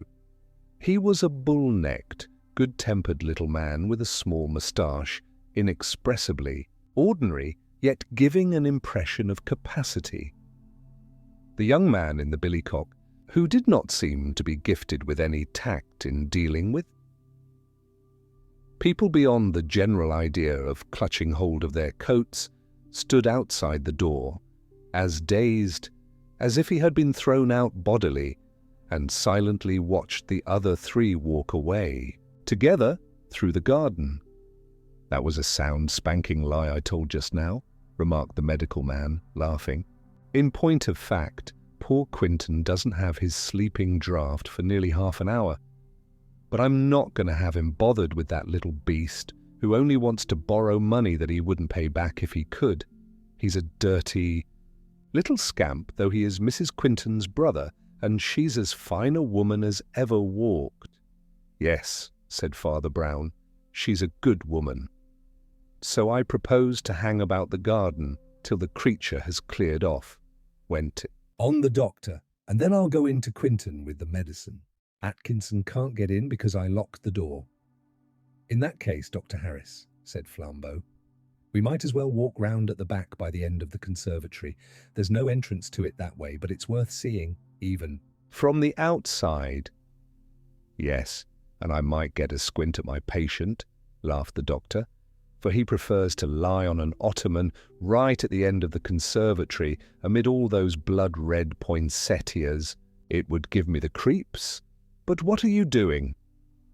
Father Brown had stopped for a moment and picked up out of the long grass, where it had almost been wholly hidden, a queer, crooked oriental knife inlaid exquisitely in coloured stones and metals. What is this? Asked Father Brown, regarding it with some disfavour. Oh, Quinton's, I suppose, said Dr. Harris carelessly. He has all sorts of Chinese knickknacks about the place, or perhaps it belongs to that mild Hindu of his whom he keeps on a string. What Hindu? Asked Father Brown, still staring at the dagger in his hand. Oh, some Indian conjurer, said the doctor lightly. A fraud, of course. You don't believe in magic? Asked Father Brown, without looking up. Oh, cricky, magic, said the doctor. It's very beautiful, said the priest in a low, dreaming voice. The colours are very beautiful. But it's the wrong shape. What for? Asked Flambeau, staring. For anything. It's the wrong shape in the abstract. Don't you ever feel that about Eastern art? The colours are intoxicatingly lovely, but the shapes are mean and bad, deliberately mean and bad. I have seen wicked things in a Turkey carpet. Mon Dieu, cried Flambeau, laughing. They are letters and symbols in a language I don't know, but I know they stand for evil words, went on the priest, his voice growing lower and lower. The lines go wrong on purpose, like serpents doubling to escape. What the devil are you talking about? Said the doctor with a loud laugh. Flambeau spoke quietly to him in answer. The father sometimes gets this mystic's cloud on him, he said. But I give you fair warning that I have never known him to have it except when there was some evil quite near. Oh, rats, said the scientist. Why, look at it, cried Father Brown, holding out the crooked knife at arm's length. As if it were some glittering snake. Don't you see it is the wrong shape? Don't you see that it has no hearty and plain purpose? It does not point like a spear. It does not sweep like a scythe. It does not look like a weapon. It looks like an instrument of torture. Well, as you don't seem to like it, said the jolly Harris, it had better be taken back to its owner. Haven't we come to the end of this confounded conservatory yet? This house is the wrong shape, if you like. You don't understand, said Father Brown, shaking his head. The shape of this house is quaint. It is even laughable, but there is nothing wrong about it. As they spoke, they came round the curve of glass that ended the conservatory, an uninterrupted curve, for there was neither door nor window by which to enter at that end. The glass, however, was clear, and the sun still bright, though beginning to set, and they could see not only the flamboyant blossoms inside, but the frail figure of the poet in a brown velvet coat lying languidly on the sofa, having apparently fallen half asleep over a book. He was a pale, slight man, with loose, chestnut hair, and a fringe of beard that was the paradox of his face, for the beard made him look less manly. These traits were well known to all three of them, but even had it not been so, it may be doubted whether they would have looked at Quinton just then. Their eyes were riveted on another object. Exactly in their path, immediately outside the round end of the glass building, was standing a tall man whose drapery fell to his feet in faultless white, and whose bare brown skull, face, and neck gleamed in the setting sun like splendid bronze. He was looking through the glass at the sleeper, and he was more motionless than a mountain. "Who is that?" cried Father Brown, stepping back with a hissing intake of his breath. "Oh, it is only that Hindu humbug," growled Harris, "but I don't know what the deuce he's doing here." "It looks like hypnotism," said Flambeau, biting his black moustache. "Why are you unmedical fellows always talking bosh about hypnotism?" cried the doctor. "It looks a deal more like burglary." "Well, we will speak to it at any rate," said Flambeau, who was always for action. One long stride took him to the place where the Indian stood, bowing from his great height, which overtopped even the Orientals, he said with placid impudence. "Good evening, sir. Do you want anything?" Quite slowly, like a great ship turning into a harbour, the great yellow face turned and looked at last over its white shoulder. They were startled to see that its yellow eyelids were quite sealed, as in sleep. "Thank you," said the face in excellent English. "I want nothing." Then, half opening the lids so as to show a slit of opalescent eyeball, he repeated, "I want nothing." Then he opened, his eyes wide with a startling stare, said, "I want nothing," and went rustling away into the rapidly darkening garden. "The Christian is more modest," muttered Father Brown. "He wants something." "What on earth was he doing?" asked Flambeau, knitting his black brows and lowering his voice. "I should like to talk to you later," said Father Brown.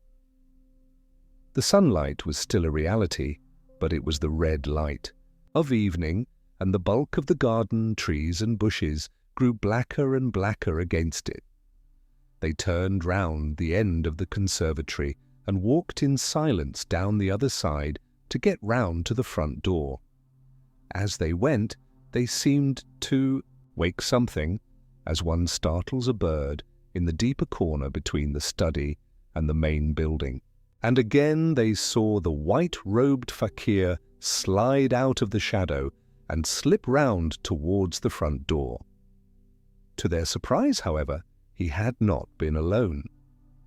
They found themselves abruptly pulled up and forced to banish their bewilderment by the appearance of Mrs. Quinton, with her heavy golden hair and square pale face advancing on them out of the twilight. She looked a little stern, but was entirely courteous. "Good evening, Dr. Harris," was all she said. "Good evening, Mrs. Quinton," said the little doctor heartily. "I am just going to give your husband his sleeping draught." "Yes," she said in a clear voice, "I think it is quite time." And she smiled at them and went sweeping into the house.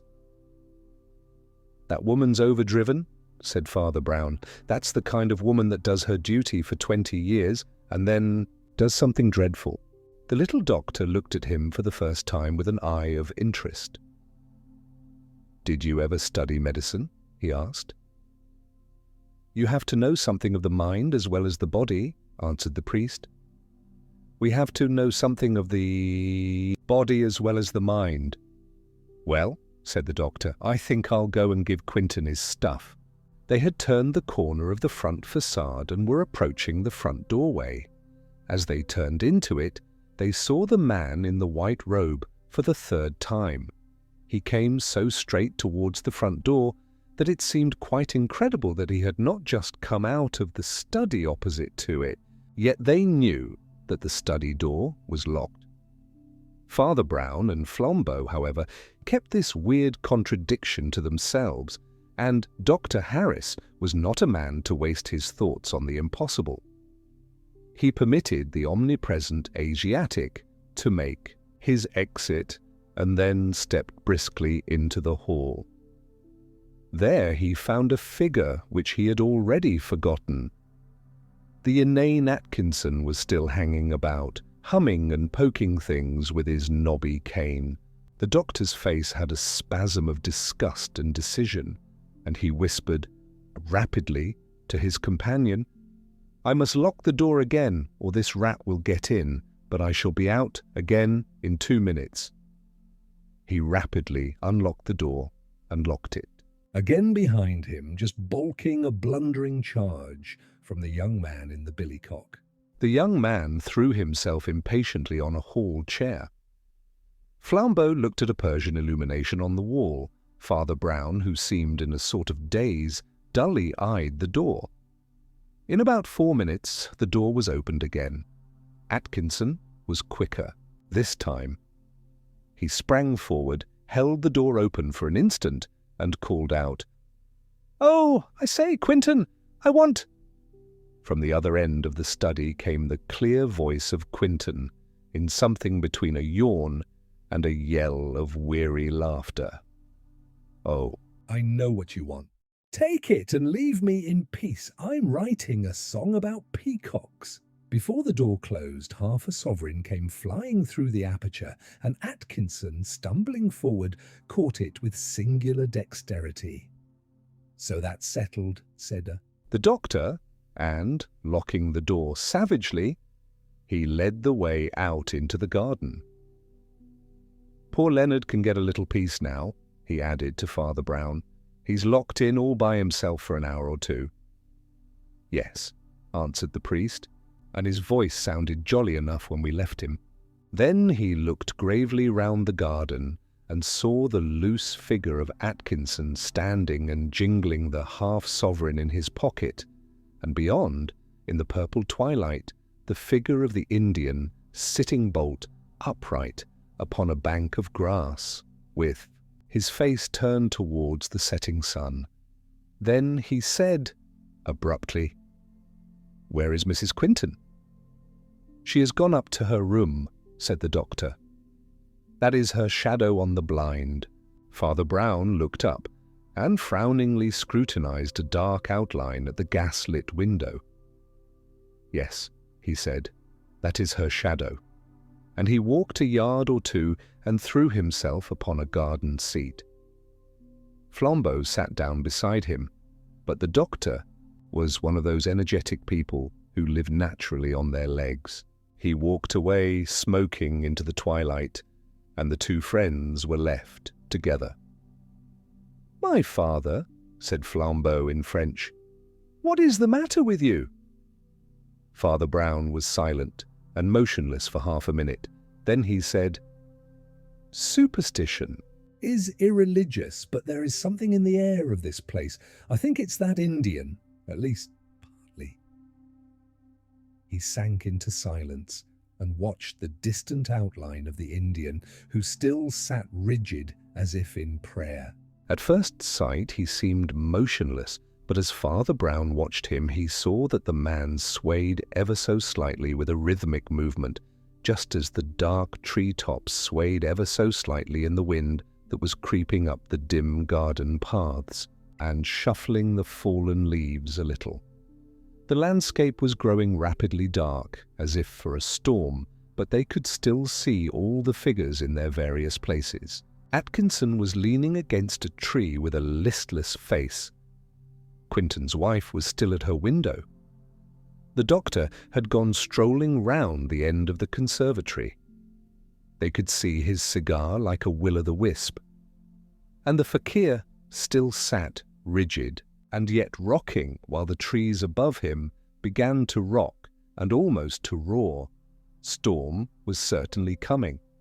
"When that Indian spoke to us," went on Brown, in a conversational undertone, "I had a sort of vision, a vision of him and all his universe. Yet he only said the same thing 3 times. When first he said, 'I want nothing,' it meant only that he was impenetrable, that Asia does not give itself away. Then he said again, 'I want nothing,' and I knew that he meant that he was sufficient to himself like a cosmos, that he needed no God, neither admitted any sins. And when he said, literally, the third time, "I want nothing," he said it with blazing eyes. And I knew that he meant literally what he said, that nothing was his desire and his home, that he was weary for nothing as for wine. That annihilation, the mere destruction of everything or anything. 2 drops of rain fell, and for some reason Flambeau started and looked up as if they had stung him. And the same instant the doctor down by the end of the conservatory began running towards them, calling out something as he ran. As he came among them like a bombshell, the restless Atkinson happened to be taking a turn nearer to the house front, and the doctor clutched him by the collar in a convulsive grip. "Foul play!" he cried. "What have you been doing to him, you dog?" The priest had sprung erect and had the voice of steel of a soldier in command. "No fighting," he cried coolly. "We are enough to hold anyone we want to. What is the matter, doctor?" "Things are not right with Quinton," said the doctor, quite white. "I could just see him through the glass, and I don't like the way he's lying. It's not as I left him, anyhow." "Let us go into him," said Father Brown shortly. "You can leave Mr. Atkinson alone. I have had him in sight since we heard Quinton's voice." "I will stop here and watch him," said Flambeau hurriedly. "You go in and see." The doctor and the priest flew to the study door, unlocked it, and fell into the room.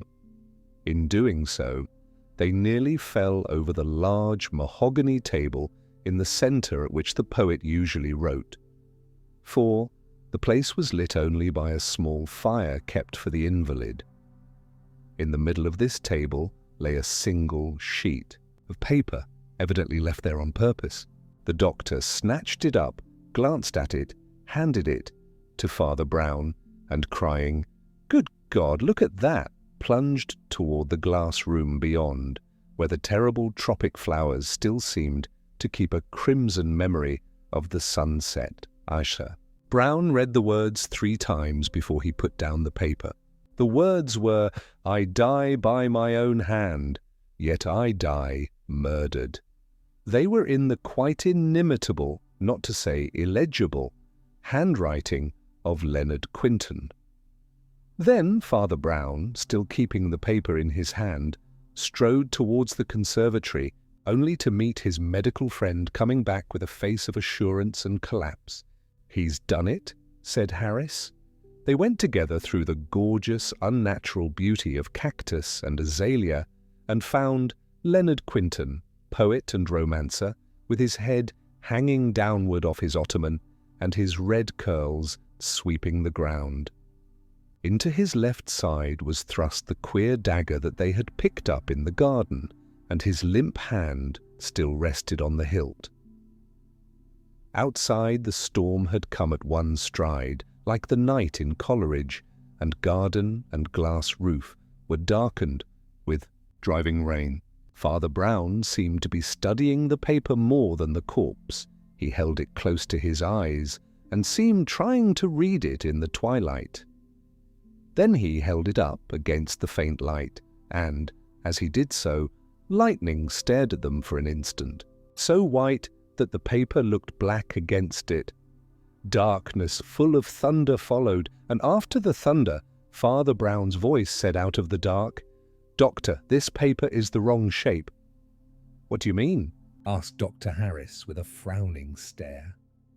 "It isn't square," answered Brown. "It has a sort of edge snipped off at the corner. What does it mean?"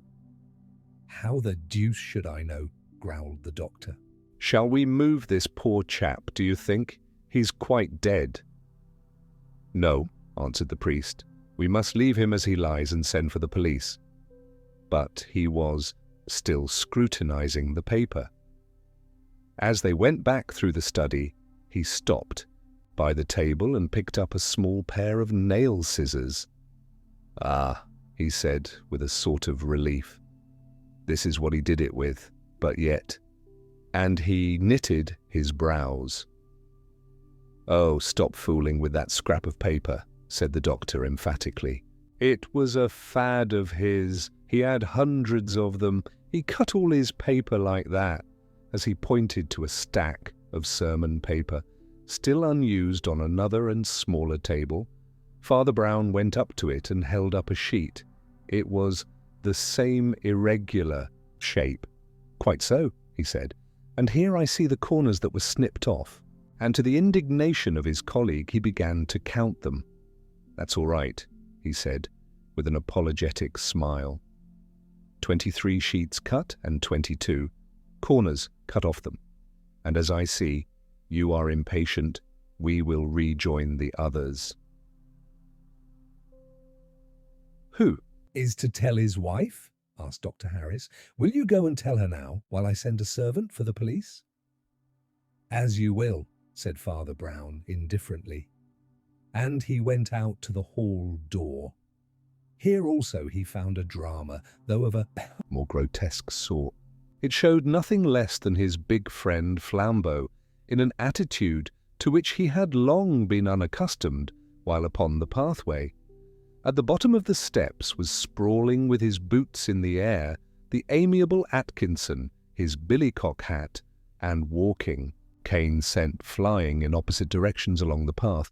Atkinson had at length wearied of Flambeau's almost paternal custody, and had endeavoured to knock him down, which was by no means a smooth game to play with the roi des Apaches, even after that monarch's abdication. Flambeau was about to leap upon his enemy and secure him once more, when the priest patted him easily on the shoulder. "Make it up with Mr. Atkinson, my friend," he said. "Beg a mutual pardon, and say good night. We need not detain him any longer." Then, as Atkinson rose somewhat doubtfully and gathered his hat and stick and went towards the garden gate, Father Brown said in a more serious voice, "Where is that Indian?" They all three, for the doctor had joined them, turned involuntarily towards the dim grassy bank amid the tossing trees, purple with twilight, where they had last seen the brown man swaying in his strange prayers. The Indian was gone. "Confound him!" cried the doctor, stamping furiously. "Now I know that it was that nigger that did it." "I thought you didn't believe in magic," said Father Brown quietly. "No more I did," said the doctor, rolling his eyes. "I only know that I loathed that yellow devil when I thought he was a sham wizard, and I shall loathe him more if I come to think he was a real one." "Well, his having escaped is nothing," said Flambeau, "for we could have proved nothing and done nothing against him. One hardly goes to the parish constable with a story of suicide imposed by witchcraft or auto-suggestion." Meanwhile, Father Brown had made his way into the house, and now went to break the news to the wife of the dead man. When he came out again, he looked a little pale and tragic, but what passed between them in that interview was never known, even when all was known. Flambeau, who was talking quietly with the doctor, was surprised to see his friend reappear so soon at his elbow, but Brown took no notice and merely drew the doctor apart. "You have sent for the police, haven't you?" he asked. "Yes," answered Harris. "They ought to be here in 10 minutes. "Will you do me a favour?" said the priest quietly. "The truth is, I make a collection of these curious stories, which often contain, as in the case of our Hindu friend, elements which can hardly be put into a police report. Now I want you to write out a report of this case for my private use. Yours is a clever trade," he said, looking the doctor gravely and steadily in the face. "I sometimes think that you know some details of this matter which you have not thought fit to mention. Mine is a confidential trade like yours, and I will treat anything you write for me in strict confidence. but right the hole. The doctor, who had been listening thoughtfully with his head a little on one side, looked the priest in the face for an instant and said, "All right," and went into the study, closing the door behind him. "Flambeau," said Father Brown, "there is a long seat there under the veranda where we can smoke out of the rain. You are my only friend in the world, and I want to talk to you, or perhaps be silent with you." They established themselves comfortably in the veranda seat. Father Brown, against his common habit, accepted a good cigar and smoked it steadily, in silence, while the rain shrieked and rattled on the roof of the veranda. "My friend," he said at length, "this is a very queer case, a very queer case." "I should think it was," said Flambeau, with something like a shudder. "You call it queer, and I call it queer," said the other, "and yet we mean quite opposite things. The modern mind always mixes up two different ideas: mystery in the sense of what is marvelous, and mystery in the sense of what is complicated. That is half its difficulty about miracles. A miracle is startling, but it is simple. It is simple because it is a miracle. It is power coming directly from God or the devil instead of indirectly through nature or human wills. Now you mean that this business is marvelous because it is miraculous, because it is witchcraft worked by a wicked Indian. Understand? I do not say that it was not spiritual or diabolic. Heaven and hell only know by what surrounding influences strange sins come into the lives of men. But, for the present, my point is this. If it was pure magic, as you think, then it is marvelous. But it is not mysterious, that is, it is not complicated. The quality of a miracle is mysterious, but its manner is simple. Now the manner of this business has been the reverse of simple. The storm that had slackened for a little seemed to be swelling again, and there came heavy movements as of faint thunder. Father Brown let fall the ash of his cigar and went on. "There has been in this incident," he said, "a twisted, ugly, complex quality that does not belong to the straight bolts either of heaven or hell. As one knows the crooked track of a snail, I know the crooked track of a man." The white lightning opened its enormous eye in one wink, the sky shut up again, and the priest went on. "Of all these crooked things, the crookedest was the shape of that piece of paper.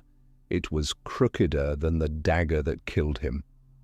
"You mean the paper on which Quinton confessed his suicide," said Flambeau. "I mean the paper on which Quinton wrote, 'I die by my own hand,'" answered Father Brown. "The shape of that paper, my friend, was the wrong shape. The wrong shape, if ever I have seen it in this wicked world." "It only had a corner snipped off," said Flambeau, "and I understand that all Quinton's paper was cut that way." "It was a very odd way," said the other, "and a very bad way to my taste and fancy. Look here, Flambeau, this Quinton, God receive his soul, was perhaps a bit of a cur in some ways, but he really was an artist with the pencil as well as the pen. His handwriting, though hard to read, was bold and beautiful. I can't prove what I say, I can't prove anything, but I tell you with the full force of conviction that he could never have cut that mean little piece off a sheet of paper. If he had wanted to cut down paper for some purpose of fitting in or binding up or what not, he would have made quite a different slash with the scissors. Do you remember the shape? It was a mean shape. It was a wrong shape, like this, don't you remember? And he waved his burning cigar before him in the darkness, making irregular squares so rapidly that Flambeau really seemed to see them as fiery hieroglyphics upon the darkness. Hieroglyphics such as his friend had spoken of, which are undecipherable, yet can have no good meaning. But, said Flambeau, as the priest put his cigar in his mouth again and leaned back, staring at the roof, suppose somebody else did use the scissors. Why should somebody else cutting pieces off his sermon paper make Quinton commit suicide? Father Brown was still leaning back and staring at the roof, but he took his cigar out of his mouth and said, Quinton never did commit suicide. Flambeau stared at him. Why, confound it all, he cried. Then why did he confess to suicide? The priest leant forward again, settled his elbows on his knees, looked at the ground, and said in a low, distinct voice, he never did confess to suicide. Flambeau laid his cigar down. You mean, he said, that the writing was forged? No, said Father Brown. Quinton wrote it all right. Well, there you are, said the aggravated Flambeau. Quinton wrote, I die by my own hand, with his own hand on a plain piece of paper. Of the wrong shape, said the priest calmly. Oh, the shape be damned, cried Flambeau. What has the shape to do with it? There were 23 snipped papers, resumed Brown, unmoved, and only 22 pieces snipped off. Therefore, one of the pieces had been destroyed, probably that from the written paper. Does that suggest anything to you?